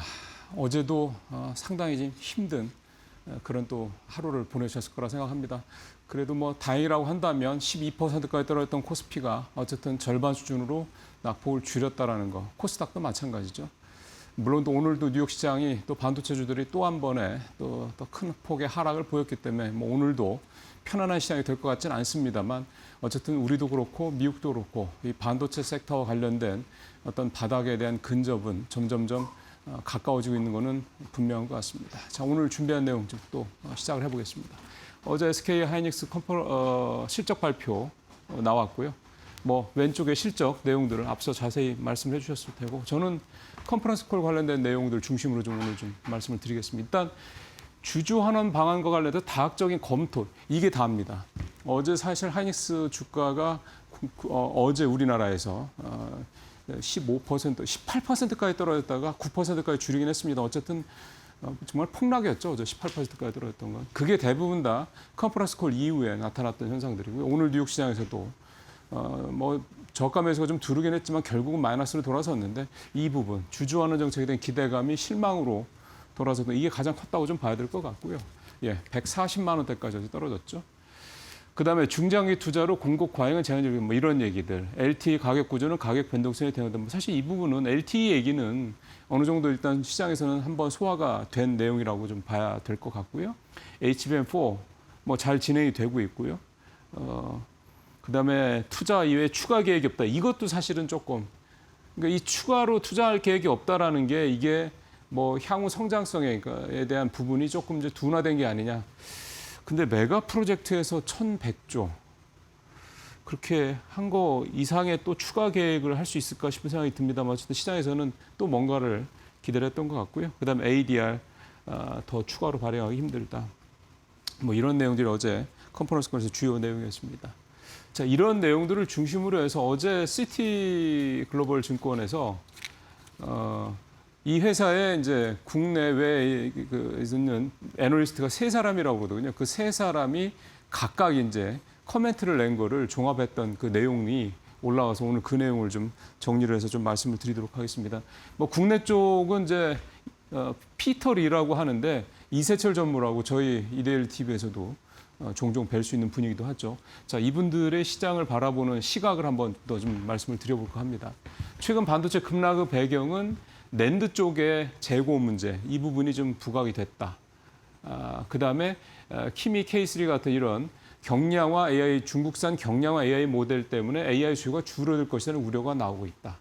그다음에 CXMT발 공급 증가 우려. LTA 계약이 내년 하반기 실적의 업사이드를 제한하고 있다. 자, 이런 내용들이다라는 부분들을 얘기를 좀 했고요. 낸드와 관련돼서는 보면 굉장히 여전히 타이트하다는 얘기를 합니다. 특히 AI 서버향 이 SSD 이쪽의 수요는 여전히 강하고 스마트폰 낸드 수요 부진이 좀 있는데 이 부분을 이 AI 서버향 이 낸드 플래시의 수요가 충분히 상쇄한다. 뭐 이렇게 또 해명을 좀 하고 있고요. 내년은 올해보다 더 타이트할 거다. 지금 D램도 그렇고 낸드도 그렇고 메모리 시장이 내년이 공급 부족의 최대 시점이다. 이렇게 얘기를 좀 하고 있습니다. 근데 지금은 뭐 그런 얘기들이 전혀 시장에서는 뭐 의미가 없죠. 자, 세 번째 LTA 이슈와 관련돼서는 내년 초에 50% 수준에 도달을 할 것이다. 이 3에서 5년 정도의 고정계약 구조다. 마이크론과 유사하다라는 얘기인데 이게 사실은 반도체 업체들의 이 시클리컬한 이 성향을 꾸준히 계속해서 그러니까 소위 말하는 이제 TSMC 향으로 TSMC처럼 그렇게 만드는 구조인데 이 부분이 아무래도 처음에 시작되는 거다 보니 시장에서 이 부분 그러니까 평생을 시클리컬 기업으로 살다가 이제는 안정적인 매출 구조 또 이익 구조로 가져가는 어떤 그 비즈니스 구조로 바뀌는 과도기적인 어떤 그런 부분들 시장에서 이제 별로 편하게 보지 않는 거죠. 변화를 싫어하는 거니까 시장은 기본적으로 이제 그런 부분들이 좀 반영되고 있기 때문에 이런 얘기고 중국발 공급 과잉 얘기는 이거는 참 귀에 길면 귀걸이, 코에 걸면 코걸이의 문제입니다. 그러니까 같은 얘기를 가지고 어느 쪽에서는 이게 굉장히 의미가 있다라고 보는 거고 한쪽에서는 현재로서는 큰 의미가 없다라고 보는 거고요. 중장기적으로는 다들 리스크 요인이다라고 보고 있습니다. 그러니까 우리 입장에서 봤을 때 삼전이나 닉스 입장에서 봤을 때는 어쨌든 공급 부족이 더 오래 가면 오래 갈수록 뭐 그 가격을 충분히 더 높게 받을 수 있다라는 이 점 때문에 좀 이걸 중국 얘기가 가장 큰 타격을 주는 거죠. 가격 상승폭을 제한할 수 있다라는 거니까. 근데 여기 이런 이슈에 좀 계속 다 빠져 있는 거는 저는 제가 뭐 여러 차례 말씀드리고 있습니다만 AI 서버향 수요만 가지고 자꾸 판단한다라는 겁니다. 여기에 좀 자율주행 서버 한 5배 이상 더 필요하다고 그러죠. 그다음에 피지컬 AI 거의 한 10배 정도. 휴머노이드 로봇 쪽 같은 경우는 반도체가 한 10배 이상 더 필요하다고 그러죠. 더 비싼 또 반도체가 필요하고. 그런 것들에 대한 수요는 여기에 좀 빠져 있다라는 부분이 뭔가 좀 과도하게 이 판단들, 시장에서 좀 반도체주들을 과도하게 디레버리징, 즉 매도를 하고 있는 가장 큰 이유 중에 하나가 아닌가. 그런 생각을 해보고 결국은 그런 부분들, 지금 이 시장에서 크게 부각되지 않고 있지만 메모리 쪽, 메모리 시장의 향후 성장성, 그다음에 향후 지속 가능성에 대한 어떤 백그라운드가 돼줄 수 있는 그 부분들이 이제 부각이 되는 게 새로운 모멘텀이 될 것이다. 이렇게 생각 좀 해보게 됩니다. 다음 장 가보도록 하겠습니다. 자, 그래서 결국은 이제 우리 시장 입장에서 봤을 때는 반도체가 살아나야 이제 바닥을 확실하게 찍는 거라고 좀 봐야 되는 거니까요. 어제 두 군데 증권사에서 이제 바닥 신호다라는 얘기를 하는 데 있어서 좀 가져와 봤고요. DS증권에서는 반등 모멘텀에 임박을 했다. 펀더멘털에 대비해서 과도한 저평가다. 실적으로 이제 지금은 공포가 시장을 이끌고 있지만 이제는 실적으로 관심이 이동될 가능성이 좀 높아졌다. 이런 얘기고 유한타증권도 비슷한 얘기를 하고 있습니다. 둘 다 우리 시장이 너무 저평가돼 있다. 이런 얘기를 좀 하는 거고요. 그다음에 오늘 아침에 나왔던 하나증권하고 JP모건 얘기를 좀 제가 메모를 좀 해온 거를 잠깐 말씀드리면 삼성전자가 어제 장중 최저점이 고점 대비 이걸 보통 MDD라는 표현을 쓰거든요. 그게 어제 마이너스 47.8%까지 떨어졌습니다. 삼성전자 주가 얘기입니다. 이게 금융위기 때 마이너스 46.7%를 기록했거든요. 삼성전자 실적 주가 나옵니다만. 그러니까 이게 이제 그만큼 삼성전자가 금융위급 이상으로 주가가 좀 떨어졌다 이 얘기가 되는 거고 첫 번째. 두 번째는 이 시가총액이 삼성전자와 하이닉스 단일 종목 레버리지 두 종목의 시가총액이 어제 5.5조 정도까지 떨어져서 이게 상장 초반에 상장 당일날 그때 시가총액이 5조 2천억 정도였거든요. 그러니까 거의 그 수준으로. 그러니까 이 단일 종목 레버리지 출발점 수준까지 지금 두 종목의 시가총액이 떨어졌다. 그러니까 얼추 거품이 거의 대부분 이제 빠졌다. 이제 이 얘기가 되는 거고요. 그다음에 레버리지 ETF 전체의 청산도 좀 얼추 마무리가 돼가고 있다. 이거는 JP모건 분석이고 JP모건에서 하나 더 얘기한 게 글로벌 헤지 펀드들의 디레버리징, 이 청산이 지금 거의 90% 완료돼가고 있다. 반도체 쪽에 대한 부분들. 이제 그런 부분들, 수급이 이제 꽉 차 있던 게 거의 다 비어져 있다. 이제 이런 얘기가 좀 되고 있습니다.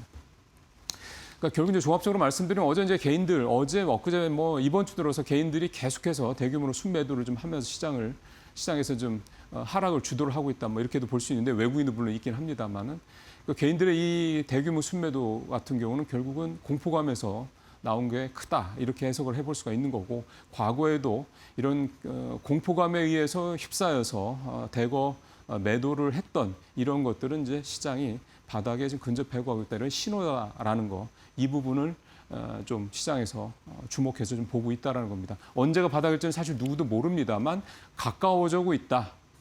아직은 멀다. 이 부분 정도는 이제 어느 정도 상황 파악이 좀 될 수 있는 그런 시점이 좀 되고 있는 게 아닌가 생각이 좀 듭니다. 오늘도 시장이 쉽지는 않겠습니다만 조금 더 이 마음을 잘 이렇게 다스리시면서 좀 시장에 대응하시는 게 필요한 그런 시점이다 말씀드릴 수가 있겠습니다. 자, 오늘 두 번째 내용 준비한 거 말씀드리겠습니다. 계속 제가 요즘에 좀 시장이 다시 반등을 해서 긍정적으로 갈 때 한번 좀 지켜봐야 될 관심 섹터 말씀을 좀 드리는데 오늘 두 번째로 로봇 쪽 얘기를 좀 해보려고 합니다. 일단 모멘텀이 하나 나온 게요. 미국의 FCC 연방 인방 커뮤니케이션 위원회 여기에서 새로운 규제 방안을 내놨습니다. 두 가지입니다. 전력 인버터 이거는 AI 데이터 센터에 반드시 필요한 필수 핵심 이제 장비고 그다음에 첨단 로봇 장치 두 가지에 대해서 커버리드 리스트. 그러니까 여기다 커버리드 리스트라는 거에 올라가면 이제 규제가 시작이 된다는 의미가 되는 거고요. 당장 이제 오늘부터 시작이 된 거, 어제부터 시작이 됐고 FCC가 이제 장비 인증을 안 해주기 때문에 이 두 관련된 장비들은 미국 시장에 두를 수가 없다는 얘기가 되는 겁니다. 근데 미국 내 신규 수입과 판매를 사실상 제한을 하는 개념이 된다.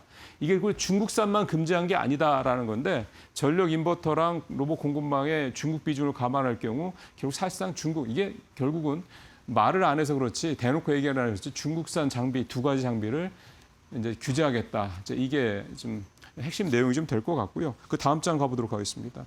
어제 그래서 로봇주들이 상당히 좀 좋았는데 어제는 뭐 전체 시장이 다 안 좋았기 때문에 그 전날 로봇주가 좀 좋았죠. 이 영향들이 좀 있다고 봐야 되는 건데요. 첨단 로봇을 규제한 이유, 네트워크 연결 첨단 로봇 대상인데 감시 정보 수집을 악용할 우려가 있다. 원격 조작이나 작동을 통해서 이를테면 중국에서 미국에 판매된 중국산 이 로봇을 작동할 수 있다, 운용을 할 수 있다 이런 얘기가 되는 겁니다. 그러니까 지난번에 미토스 사태처럼 그 제조사가 개발사가 그냥 셧다운을 해버리면은 그냥 아무 이유도 없이 이유도 전혀 모른 채 그냥 갑자기 작동이 중단돼 버리는 겁니다. 이제 그런 상황이 미국에서 발생을 할 수 있다. 중국산 로봇 때문에 이제 그런 얘기들이 좀 나오는 거고. 그다음에 과거에도 이제 백도 유니트리 로봇의 개에서 이제 백도어가 발견된 사례가 한번 있었죠. 그러니까 이 얘기가 또 다시 나오고 있습니다. 그러니까 의도성이 있다. 이제 이렇게 좀 봐야 되는 그런 내용이 되겠고요. 또 하나가 전력 인버터인데 다음 장 가볼까요? 이것도 AI 서버에서는 굉장히 중요한 부분인데 전력 인버터라는 게 뭐냐면 인버터가 전환한다는 거지 않습니까? 태양광, ESS, 전력망 관련된 데이터 센터 내에서의 전기 변환 제어의 핵심 장비인데 이게 중국산이 대부분이라고 그러더군요. 그만큼 미국의 지금 AI 데이터 센터에 들어가는 이 인버터는 다 중국산이라고 거의 다 중국산이라고 봐도 된다는 건데 그 규제 이유는 똑같습니다. 보안 문제 때문이라고 봐야 될 거고. 그래서 중국산 인버터를 사용할 경우 갑자기 미국에 있는 미국 뭐 버지니아주에 있는 데이터 센터가 갑자기 뭐 작동이 안 된다는 얘기죠. 전기 전환이 안 된다라는 거니까 또는 저게 작동이 안 돼서 갑자기 이제 전기가 과부하가 걸리거나 전력이 또는 전력이 모자라서 데이터 센터가 중단이 되면 거기서 생길 수 있는 이 부작용은 엄청날 테니까 이제 그런 것들에 대해서 미리 좀 점검을 하는 거다. 이렇게 좀 봐야 될 것 같습니다. 뭐 심지어 제일 밑에 보시면 동시 조작 시 위기 가능성 뭐 저런 얘기까지 나옵니다. 그러니까 일종의 공포감을 조장하는 거죠. 중국산 인버터나 중국산 로봇을 썼을 때 미국의 경제가 하루아침에 미국의 산업이 하루아침에 셧다운 될 수 있다. 이제 이거에 대한 우려를 공포감을 좀 자극을 하고 있는 그런 내용이라고 좀 볼 수가 있겠습니다. 인버터 관련해서는 국내에서도 찾아보니까 저도 뭐 AI로 좀 찾아보니까 LS 일렉트릭, 효성 중공업 정도가 있는데요. 뭐 사실 국내 이 두 회사는 인버터 쪽보다는 잘 아시는 것처럼 뭐 배전이라든가 케이블이라든가 그다음에 변압기라든가 이쪽으로 주로 이제 우리는 강점을 보이고 있고 인버터는 뭐 대부분 다 중국 회사들이 좀 차지하고 있다 이렇게 좀 얘기를 하고 있습니다. 어제 주가는 전력 인버터 쪽은 어제 중국 시장에서 주가들이 한 5, 6% 이상 좀 제법 많이 떨어졌고요. 반면에 로봇주들은 어제 중국 시장에서 별로 뭐 크게 반응이 없었다고 그럽니다. 그러니까 그게 그 차이인 것 같습니다. 대체제가 있느냐 없느냐 이 차이인 것 같습니다. 저는 이 부분이 어제 시장에서 좀 우리가 좀 뭐 시장이 워낙 떨어지니까 뭐 이런 얘기들 뭐 들리겠습니까? 많은 우리가 또 시장을 좀 한 걸음 떨어져서 냉정하게 바라보면서 좀 주목을 해야 될 그런 포인트들이 있을 수 있다 이렇게 좀 말씀을 드릴 수가 있는 거고 하나 더 좀 가보죠. 다음 장. AI 경쟁과의 이제 연관성 여비인데 결국은 대중국 기술 통제 범위가 점점 늘어난다는 겁니다. AI 반도체나 통신 장비 쪽에서 이제 벗어나서 전력 인프라, 인버터 얘기하는 거죠. 그다음에 로봇 하드웨어로 확산되고 있다. 그러면 이게 앞으로도 AI와 관련돼서 미국이 글로벌 장악력을 이렇게 그립을 쥐는데 조금이라도 저해 요인이 될 만한 게 있다 그러면 그게 중국이 됐든 어느 나라 됐든 다 똑같이 규제를 할 수 있다. 이렇게 또 거꾸로 얘기를 해볼 수가 있는 겁니다. 근데 가장 큰 대상은 역시 중국이라는 얘기가 좀 되는 거고요. 어쨌든 이번 내용을 쭉 보면서 우리한테 좀 하나의 또 희망이 될 수가 있다라는 게 결국 이제 이번에 반사 이익을 우리가 좀 받을 수 있는 여지가 분명히 있다. 우리가 이미 배터리를 미국에서 좀 반사 이익을 좀 받는 것 같은 것처럼요. 태양광도 일부 좀 그렇고. 그래서 이런 부분들이 우리 시장에서 좀 지금의 좀 이렇게 목줄을 죄고 있는 숨통을 꽉 죄고 있는 이런 상황에서 뭔가 나중에 조금 숨통이 트였을 때 우리가 바라볼 수 있는 또 하나의 그런 어떤 섹터 업종이 될 수도 있겠다 그런 생각이 좀 듭니다. 어쨌든 여러분께서 향후에 좀 지금이야 뭐 사실 눈에 잘 안 들 수 있겠습니다만 나중에 조금 한숨 돌리셨을 때 바라보실 대상 중에 하나다. 오늘도 그래서 로봇 관련된 내용 그다음에 전력 설비 관련 내용을 말씀 좀 드렸습니다. 마치겠습니다.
삼성전자와 SK하이닉스가 연 이틀 나란히 큰 폭의 조정을 받았습니다. AI 반도체 슈퍼사이클이 계속될 수 있을지 시장에 관심이 집중되고 있는데요. 오늘 오전 삼성전자 실적 발표가 있는 가운데 간밤엔 마이크로소프트와 메타, 또 내일 새벽에는 애플과 아마존의 실적 발표도 예정이 돼 있습니다. AI 투자 여전히 이어지고 있는지, 또 그 수혜가 우리 기업 반도체 쪽으로 연결될 수 있을지 오늘 집중 진단해 보도록 하겠습니다. 노근창 현대차증권 리서치센터장님 모셨습니다. 어서 오세요. 네, 안녕하세요. 네. 네, 오늘 첫 번째 주제로 밤사이 발표된 이제 빅테크 예. 기업들의 실적 이야기 나눠보도록 하겠습니다. 마이크로소프트와 메타가 실적을 발표했는데 예. 시장은 뭐 AI 투자와 수익화가 얼마나 확인됐는지 쪽으로도 관심이 컸습니다. 예. 어떻게 좀 평가를 하시나요? 그래도 이제 마이크로소프트도 되게 양호한 실적이 나왔고 또 시장 예상치를 상회하는 실적이 나왔습니다. 네. 그리고 뭐 전체적으로 보면 이제 결국 지금 관심 있는 건 이제 캐펙스하고 그렇죠. 프리캐시플로우거든요. 네네. 왜냐하면 구글 같은 경우에도 지금 상당히 양호한 실적이 나왔고 그리고 특히 구글 클라우드 같은 경우는 매출액이 전년 동기 대비해서 80% 이상 증가했고 그리고 뭐 영업이익률도 클라우드에서 한 35% 구글이 나왔는데 이제 네.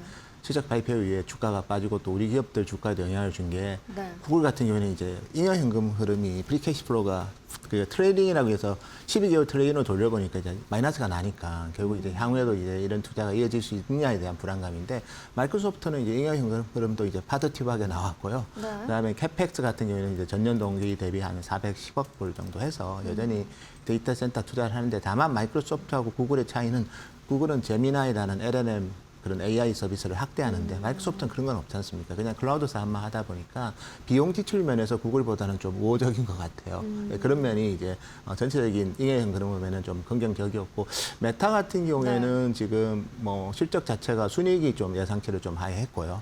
그리고 캐펙스 같은 경우에도 역시 메타도 이제 뭐 이번 분기는 310억 불 정도 했는데 연간 캐펙스 가이던스의 하단을 높였습니다. 연간 캐펙스 가이던스가 이제 1,300억 불에서 1,450억 불이었는데 기존에는 1,250억 불이었거든요. 그러니까 하단을 높였다는 것은 메타 같은 경우에도 계속해서 이제 새로운 서비스를 하고 있고 또 뭐 자체 오픈 LLM인 라마 같은 거 또 투자 많이 하지 않습니까? 네. 그리고 최근에 남는 리소스에 대해서 어쨌든 그 클라우드 사업에 진출하겠다. 자기들은 이제 블랙엘이든 좀 하이엔드 GPU에 대한 그런 거는 이제 자기 리소스를 위해서 쓰고 메타의 서비스를 위해서 쓰고 나머지 남는 뭐 과거의 뭐 하퍼 GPU는 이제 외부에 할당하겠다 하면서 뭔가 이제 새로운 변화를 많이 추진하는데 메타는 순이익도 이제 시장 예상치를 좀 하했기 때문에 네. 이런 부분들은 조금 서로 다른 그래서 결국 이제 AI 인프라와 AI 서비스 LLM에 좀 집중하는 애들은 뭐 구글 같은 경우는 프리캐시플로우가 마이너스도 나왔고 메타 같은 경우는 이제 순이익이 예상치를 하했지만 반면에 이제 클라우드에 집중하는 마이크로소프트는 양호한 실적이 나왔습니다. 근데 뭐 공통적으로 상계사 모두 캐펙스는 많이 늘리고 있다. 아직까지 시장이 최소한 우려하는 거는 뭐 올해 캐펙스보다는 이제 이렇게 캐시플로우가 나빠지고 조달 금리가 올라가서 이제 2027년부터 데이터 센터 캐펙스가 줄지 않을까. AI 데이터 센터 캐펙스가 줄지 않을까가 지금 시장이 가장 어떻게 보면 관심을 갖고 있는 부분인데 뭐 그 부분에 대해서는 지금 올해 내년에 캐펙스를 얘기하지 않았기 때문에 그거는 이제 저희가 시간을 두고 좀 점검해야 되고 다만 지금 내년에도 저희가 파악하기로는 AI 데이터 센터 캐펙스는 여전히 올해보다는 증가시킬 계획이기 때문에 동 부분에 대해서 지금 너무 지나치게 우려할 필요는 없지 않나 이런 생각이 듭니다. 네, 두 기업의 실적 발표에 관해서 좀 정리를 해주셨고 이제 대기 중인 건 애플과 아마존이죠. 예. 이제 우리 시간으로 내일 새벽에 이제 두 기업의 실적을 예. 발표하는데 그런 두 기업의 실적 발표 관련해서는 좀 어떤 관전 포인트가 있을까요? 뭐 어쨌든 뭐 최근에 LG노텍 보면 실적 되게 좋거든요. 그래서 거기 이제 애플의 카메라 모듈 집중으로 공급하고 하니까 애플에도 사실은 뭐 어떻게 보면 이런 게 있는 것 같아요. 지금 우리 중국 스마트폰 회사들이 메모리 가격이 너무 올라서 네. 올해는 이제 생산 계획을 많이 낮추고 있는데 애플은 뭐 그렇지는 않은 것 같고요. 그래서 상대적으로 오히려 여력 있는 회사가 조금 더 이제 초과 성장할 수 있는 부분이 생긴 것 같고 그다음에 아이폰 이제 우리 18이 이제 곧 하반기에 출시되고 또 폴더블 아이폰도 나오고 그리고 물론 애플도 이제 전체적으로는 어떻게 보면 메모리 가격 오른 거에 대한 비용 부담은 좀 당연히 있겠지만 또 신제품이 이제 계속 나오고 그래서 이번 분기보다는 오히려 다음 분기 가이던스 중요할 것 같고요. 네. 그리고 지금 이제 애플도 계속해서 이제 뭔가 원가 구조를 좀 조금 더 안정적으로 가져가기 위한 노력들을 하고 있는데 다만 이제 아이폰 이제 우리 18 같은 경우에는 프로하고 프로맥스 같은 경우에는 이제 TSMC 2나노 칩이 이제 장착이 되거든요. 그래서 성능이 많이 좋아지는데 뭐 우리 메모리 기업들 같은 경우에는 이제 LPDDR6라는 새로운 제품이 이제 과연 이제 장착되는지 이것도 좀 관전 포인트가 될 것 같은데 이번 실적 발표 때 그 얘기는 공유하기는 힘들 거고요. 아마존도 저는 되게 중요하게 생각합니다. 아마존도 마이크로소프트처럼 클라우드 쪽에 오히려 집중하는 거고 AI DC에 뭐 투자를 하지만 이제 이건 주로 이제 임대용이고 자체 LLM은 아직 하고 있지는 않지 않습니까? 그래서 저는 아마 마이크로소프트랑 비슷한 궤적을 그리지 않을까 그래 보고 있습니다. 네, 알겠습니다. 우리 시간으로 내일 오전에 예정이 돼 있기 때문에 저희 마켓 시그널에서 또 애플과 아마존의 실적 발표 이야기까지 발빠르게 전해드리도록 하겠습니다. 자, 이렇게 빅테크 수요가 견조하기 때문에 국내 반도체 주가도 좀 움직여줘야 할 텐데 SK하이닉스가 분기 사상 최대 실적을 냈는데도 주가가 급락을 그렇죠. 했습니다. 시장 기대에는 다소 못 미쳤다는 평가였고 삼성전자도 함께 좀 큰 폭의 조정을 받았는데 예. 좀 어떻게 해석을 해봐야 될까요? 제가 봤을 때는 사실은 이제 하이닉스 실적은 저희도 뭐 그렇게 저희는 60조 초반에 원래 예상을 했고 네. 저희 예상치는 어느 정도 충족시켰는데 이제 시장 기대치가 좀 높았던 게 좀 있고요. 그래서 아마 오늘 좀 그런 부분은 좀 완화시키는 아마 조정 리포트들이 좀 나올 것 같습니다. 네. 그래서 근데 사실 그런 단기 실적보다는 어제 주가가 급락한 배경은 이제 이 정도로 이제 주가 조정이 컸는데 주주하는 정책에 대해서 좀 구체적인 그런 언급이 없다 보니까 약간 포괄적인 언급은 있었는데 구체적인 숫자와 이런 거를 시장이 기대했는데 그거를 못 했기 때문에 주가가 급락했고 동반해서 삼성전자도 하락을 했는데 금일 삼성전자의 컨퍼런스 콜이 이제 네. 그런 내용을 품을지 저도 좀 지켜봐야 될 것 같고요. 이제 그 부분은 왜냐면 이게 제가 봤을 때는 한 세 가지 이유 때문에 주가가 빠진 것 같아요. 가장 큰 거는 구글의 네거티브 캐시플로우를 보고 네. 저 정도로 이제 잉여연금이 마이너스까지 어쨌든 프리 캐시플로우가 죄송합니다. 프리 캐시플로우가 마이너스가 나면 결과적으로 이제 향후의 투자가 이제 과연 지금처럼 증가할 수 있을까에 대한 의구심이 먼저 주가 하락에 영향을 줬고요.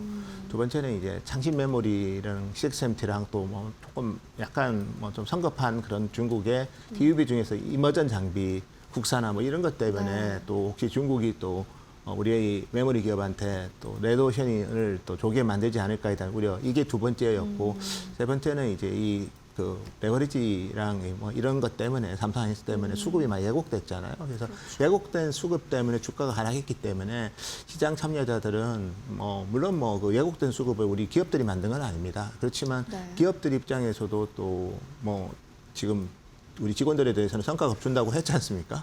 그럼 주주에 대해서도 뭔가 그런 언급을 시장은 기대했는데 그런 게 구체적이지 않다 보니까 어제 좀 급락을 해서 사실 세 가지 이유 때문에 빠졌는데 세 가지 모두 다 제가 봤을 때는 사실은 팩트가 아니라 노이즈일 수 있다. 왜냐하면 주저하는 정책은 추후에 구체적인 숫자를 밝히면 되는 거고요.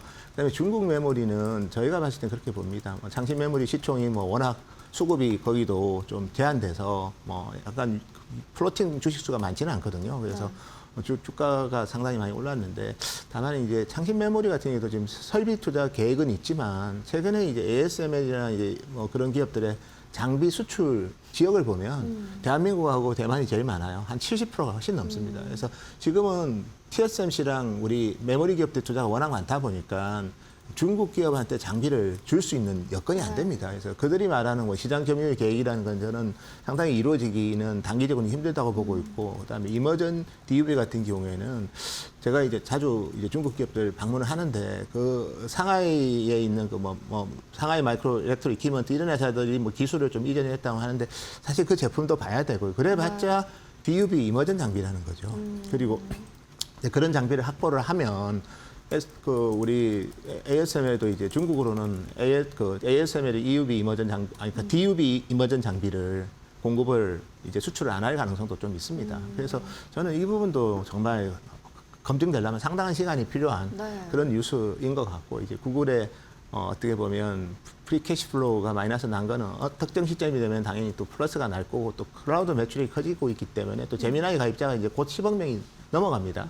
그렇기 때문에 이제 저희가 봤을 때는 선순환 구조가 되는 시점부터는 그런 부분은 또 바뀔 거고 그리고 이제 구글이든 뭐 아마존이든 다 보면 의도된 적자를 통해서 세계 1등이 된 거거든요. 그러니까 당연히 네거티브 캐시플로우를 많이 겪으면서 이제 경쟁자들을 좀 어느 정도 오프라인 뭐 예를 들어서 뭐 전자상거래 하던 회사들이든 뭐 일반적인 검색하는 회사들을 다 이제 어떻게 보면 퇴출시키고 자기들이 1등이 된 거거든요. 그래서 그런 의도된 적자를 통한 초과 성장했던 경험이 있기 때문에 이번에 AI 데이터 센터에 대한 투자를 저는 뭐 줄일 가능성은 없다고 봐요. 네. 다만 이제 이게 그런 빅테크들이 계속해서 이제 설비 투자를 많이 하다 보니까 시장 금리가 올라가고 이 금리가 올라가니까 이제 결국 이제 그 클라우드를 쓰려는 기업들이 좀 부담이 좀 생기지 않습니까? 이제 그런 부분에 대한 우려, 매크로상의 우려는 뭐 지금은 우리가 감내해야 되는데 주가는 그거보다 훨씬 많이 빠졌기 때문에 그런 관점에서 본다면 감해도는 분명한데 아마 이제 모멘텀 확보를 위해서는 조금 더 시간이 필요할 것 같습니다. 네.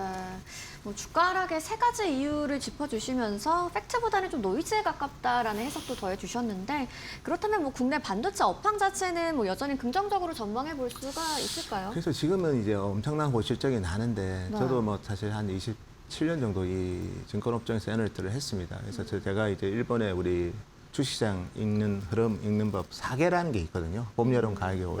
네. 지금이 우리 실적 장세거든요. 우리 기업들은 여전히 실적 장세인데 주가를 보면 역실적 장세처럼 움직여요. 아니면 역금융 장세처럼 이제 그러니까 죄송합니다. 역금융 장세처럼 움직이고요. 실적은 좋은데 금리가 올라가는 그런 국면이다 보니까. 근데 지금 주가는 역금융 장세가 아니라 역실적 장세를 반영합니다. 그만큼 주가 면에서 보면 강하게 빠졌는데 가면 우리 기업들이 역실적 장세처럼 실적이 조기에 나빠질 거냐 그렇지는 않다는 겁니다. 장기 계약도 했고 또 엔비디아를 통해서 납품하는 그런 계약들은 상당히 좀 안정성이 높기 때문에 그게 이제 전체 매출액의 디램 기준은 70%가 넘거든요. 네. 그렇게 본다면 역실적 장세가 나오기는 힘든 그런 여건인데 주가는 거의 역실적 장세처럼 빠졌기 때문에 저는 그런 부분들은 아마 스마트 머니라면 이제부터는 그런 부분을 좀 캐치를 할 건데 다만 이제 좀 시간은 필요할 것 같아요. 워낙 또 개인 수급이 지금 많이 붕괴가 돼 버렸기 때문에 결국 이제 외국인이든 아니면 또 우리 기관 투자자들이 이제 그 역할을 해야 되는데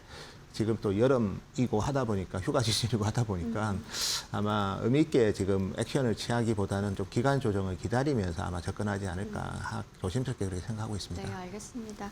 또 최근에 빅테크 기업들이 이제 AI 메모리 장기 공급 계약을 맺는 사례가 늘고 있는데 네. 뭐 이런 구조적 변화가 있다 보니까 메모리 반도체 가격 변동성도 줄고 뭐 특히나 좀 SK 하이닉스 실적 안정성에도 호재가 될 수 있을지 궁금하네요. 어제도 뭐 어차피 IR 그 컨퍼런스에서도 얘기했고 또 IR 자료에도 구체적으로 LTA에 대해 얘기가 있고요. 뭐 10건 정도 그다음에 5년 계약 강조를 했고 5년 계약이면 사실은 지금 2026년에 5년 계약이면 2031년까지니까 네.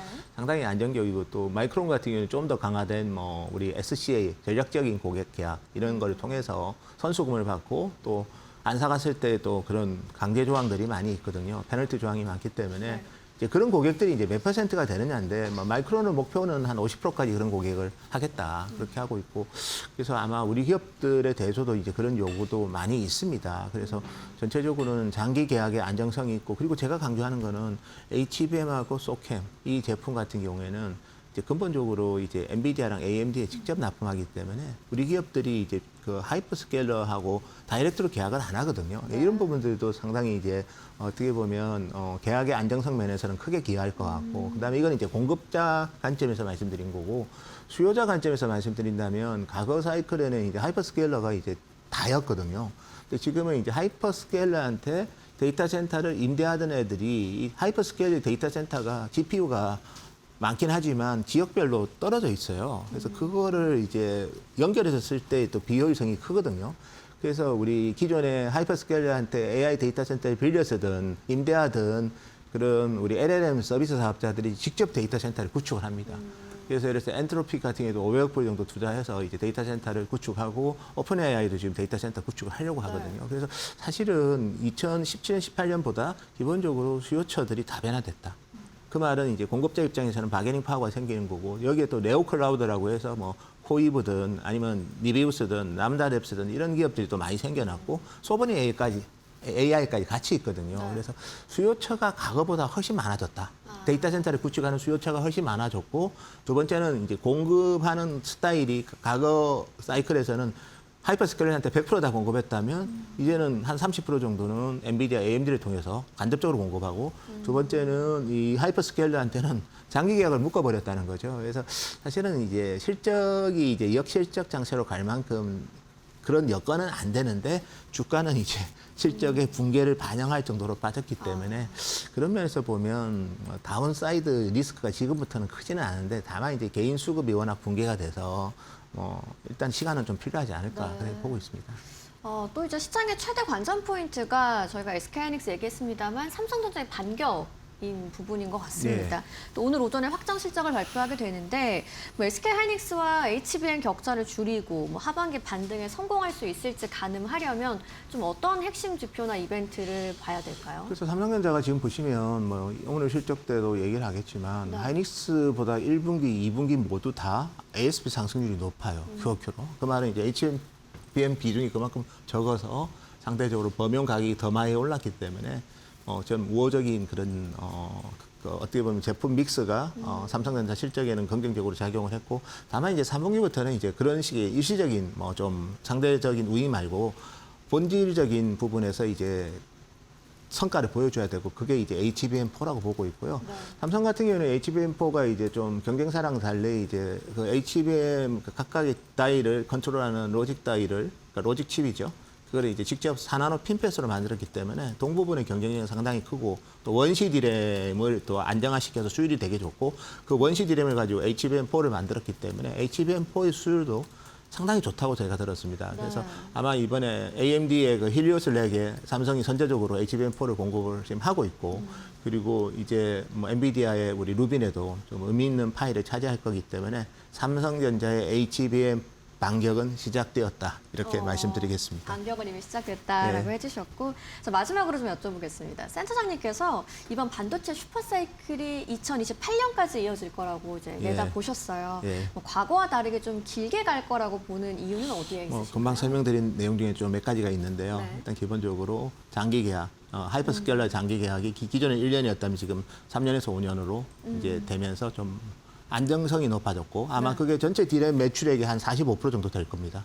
그다음에 이제 한 25% 이상이 엔비디아, AMD를 통해서 공급하거든요. 이거는 그들도 신제품을 받아서, 그리고 그들이 과거처럼 그냥 GPU를 공급하는 게 아니고 렉 전체를 레이아웃해서 가기 때문에 거기에 HBM 원가가 얼마다, 이거 하이퍼스케일러들도 최종 고객들도 관심이 없습니다. 그렇기 때문에 이제 그런 한 70% 정도는 어떻게 보면 제품을 좀 안정적으로 공급하는 계약을 했기 때문에 소비자 제품들은 당연히 저항이 클 겁니다. 메모리 가격이 많이 올랐기 때문에. 이제 이 부분이 이제 전체 수요의 한 30%밖에 안 되거든요. 그래서 그런 면에서 보면 이번 사이클의 실적이 조기에 뭐 붕괴되거나 그럴 가능성은 저는 상당히 제한적이다, 그렇게 보고 있습니다.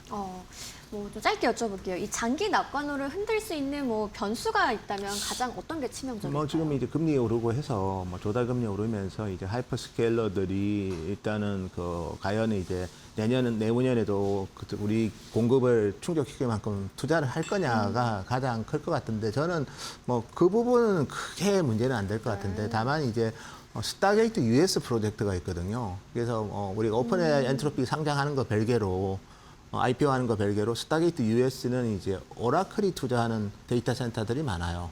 그럼 오라클이 데이터 센터를 투자를 하고, 그 다음에 저기 그 오픈 AI 솔루션을 쓰고, 그 다음에 거기에 대한 그 임대와 관련된 파이낸싱은 일본의 소프트뱅크가 하거든요. 근데 소프트뱅크는 직접 그거를 조달하기보다는 주로 프로젝트 파이낸싱을 많이 합니다. 그러니까 재무적 투자자를 통해서 프로젝트 파이낸싱을 하는데, 그 조달이 좀 여의치 않으면 오라클이 좀 투자가 좀 제한될 수 있는, 그게 저는 가장 큰 리스크라고 봅니다. 네, 알겠습니다. 이 슈퍼사이클의 낙관론이 좀 흔들릴 수 있는 변수까지도 한번 짚어주셨습니다. 오늘 노근창 현대차증권 리서치센터장님과 함께 이야기 나눠봤습니다. 좋은 말씀 고맙습니다. 감사합니다. 네, 오늘 실적을 발표한 마이크로소프트와 메타 어닝콜에서는 또 어떤 이야기가 나왔는지 현아영 캐스터가 정리했습니다. 네, 오늘 정말 많이 기다리셨을 메타와 마이크로소프트의 실적 발표가 장 마감된 후에 나왔습니다. 어닝콜에서는 또 어떤 이야기들이 있었는지 체크 포인트로 살펴보도록 하겠습니다. 우선 마이크로소프트의 실적 발표부터 살펴보도록 하겠습니다. 역시 마이크로소프트 우리를 실망시키지 않는 실적 발표했습니다. 매출도 시장 예상치보다 상회하게 900억 달러로 이야기를 했고요. 또 EPS도 예상치보다 상회하는 수준을 내놨습니다. 전년 동기 대비해서도 거의 30%가량 증가한 수치를 발표를 했습니다. 다만 좀 참고해봐야 할 거는 자본 지출 부문이었습니다. 410억 달러라고 발표를 했는데 이 부분을 확대한다라고 이야기가 전해졌는데요. 어닝콜에서 또 어떤 이야기가 나왔는지 살펴보도록 하겠습니다. 애저 클라우드 매출이 1,000억 달러를 돌파했습니다. 굉장히 긍정적이라고 살펴볼 수가 있겠고요. 또 마이크로소프트의 365 카피파일럿의 유료 구독자 수가 3천만 명을 넘어섰다라고 언급을 했습니다. 클라우드 사업 부문의 수주 잔고가 분기 말 기준으로는 6,780억 달러를 넘어서는 수치를 보여줬는데요. 이렇게 고객들이 굉장히 많이 증가하고 있는 수치를 살펴볼 수가 있겠습니다. 이에 대해서는 AI 모델 개발 업체 등 타 기업들과의 계약이 많이 진행된 결과라고 이야기를 했고요. 또 AI 모델에 대한 신뢰도가 높기 때문이다라고도 언급을 했습니다. 그러면서 2026년 자본 지출 전망에 대해서도 한 번 더 언급을 하는 모습이었는데 1,750억 달러로 조정한다라고 언급을 했습니다만 이에 대해서는 금융 리스가 운용 리스로 전환되는 효과를 반영한 것이다라고 이야기를 하면서 기존의 2026년의 자본 지출 그 범위 자체는 크게 변한 게 아니다라고 언급을 하면서 좀 시장을 안정시키는 모습이었습니다. 현재 애프터 마켓에서도 8%대 급등하는 모습 보여주고 있다는 점 확인해 보실 수 있겠습니다. 이어서 메타도 살펴보도록 하겠습니다. 메타의 실적 발표는 매출은 긍정적으로 나왔습니다만 EPS가 조금 아쉬웠습니다. 예상치보다 조금 하회하게 나와줬고요. 또 전년 동기 대비해서도 13% 빠지는 수치였다라고 살펴볼 수가 있겠습니다. 네, 컴퓨팅 자원을 대부분 자사 사업으로 투입하겠다라고 이야기를 하면서 대형 고객사를 위한 사업도 추가적으로 이야기하겠다라고 이야기를 했습니다. 또 플랫폼 내에 현재 900만 명의 소상공인이 있다라고도 밝혔는데요. 현재 소상공인들이 최소 하나 이상의 AI 도구를 활용하고 있는 상황이다라고 언급했습니다. 또 앞으로는 AI 제품을 구독과 결합하는 비즈니스 이너 박스를 넓힐 것이라고 이야기를 했습니다. 그래서 구독만 하면 맞춤형 AI 시스템을 제공하는 형태로 진행을 할 것이다라고 하면서 소비자 개인용 에이전트 시장도 넓힐 계획을 밝혔습니다. 향후 5년 안에는 수십억 명이 24시간 동안 이를 활용할 수 있을 것이라고 언급했습니다. 또 AI 인프라 투자에 대해서도 살펴보셔야겠는데요. 탄탄한 영업 현금 흐름을 바탕으로 하겠지만 현재 활용하고 있는 것처럼 장기 부채도 적절히 활용할 거고 또 블랙록과 체결한 것처럼 파트너십을 통한 자금 조달 방법도 생각하고 있다라고 언급을 했습니다. 그러면서 2026년과 2027년에는 컴퓨팅 용량을 극대화하는 데 집중하겠다고 했는데 현재 애프터 마켓에서는 실망 매물이 출회되고 있습니다. 8%대 급락하고 있습니다. 지금까지 실적 발표 살펴봤습니다. 네, 코스피 200 야간 선물과 EWY 모두 약세를 나타내면서 투심 다소 위축되고 있습니다. 이어지는 오전 삼성전자의 실적 발표도 마켓나우 일부에서 계속 확인해 보도록 하시죠. 저희는 내일 이 시간 더 알찬 이야기로 찾아오겠습니다. 시청해주신 여러분 고맙습니다.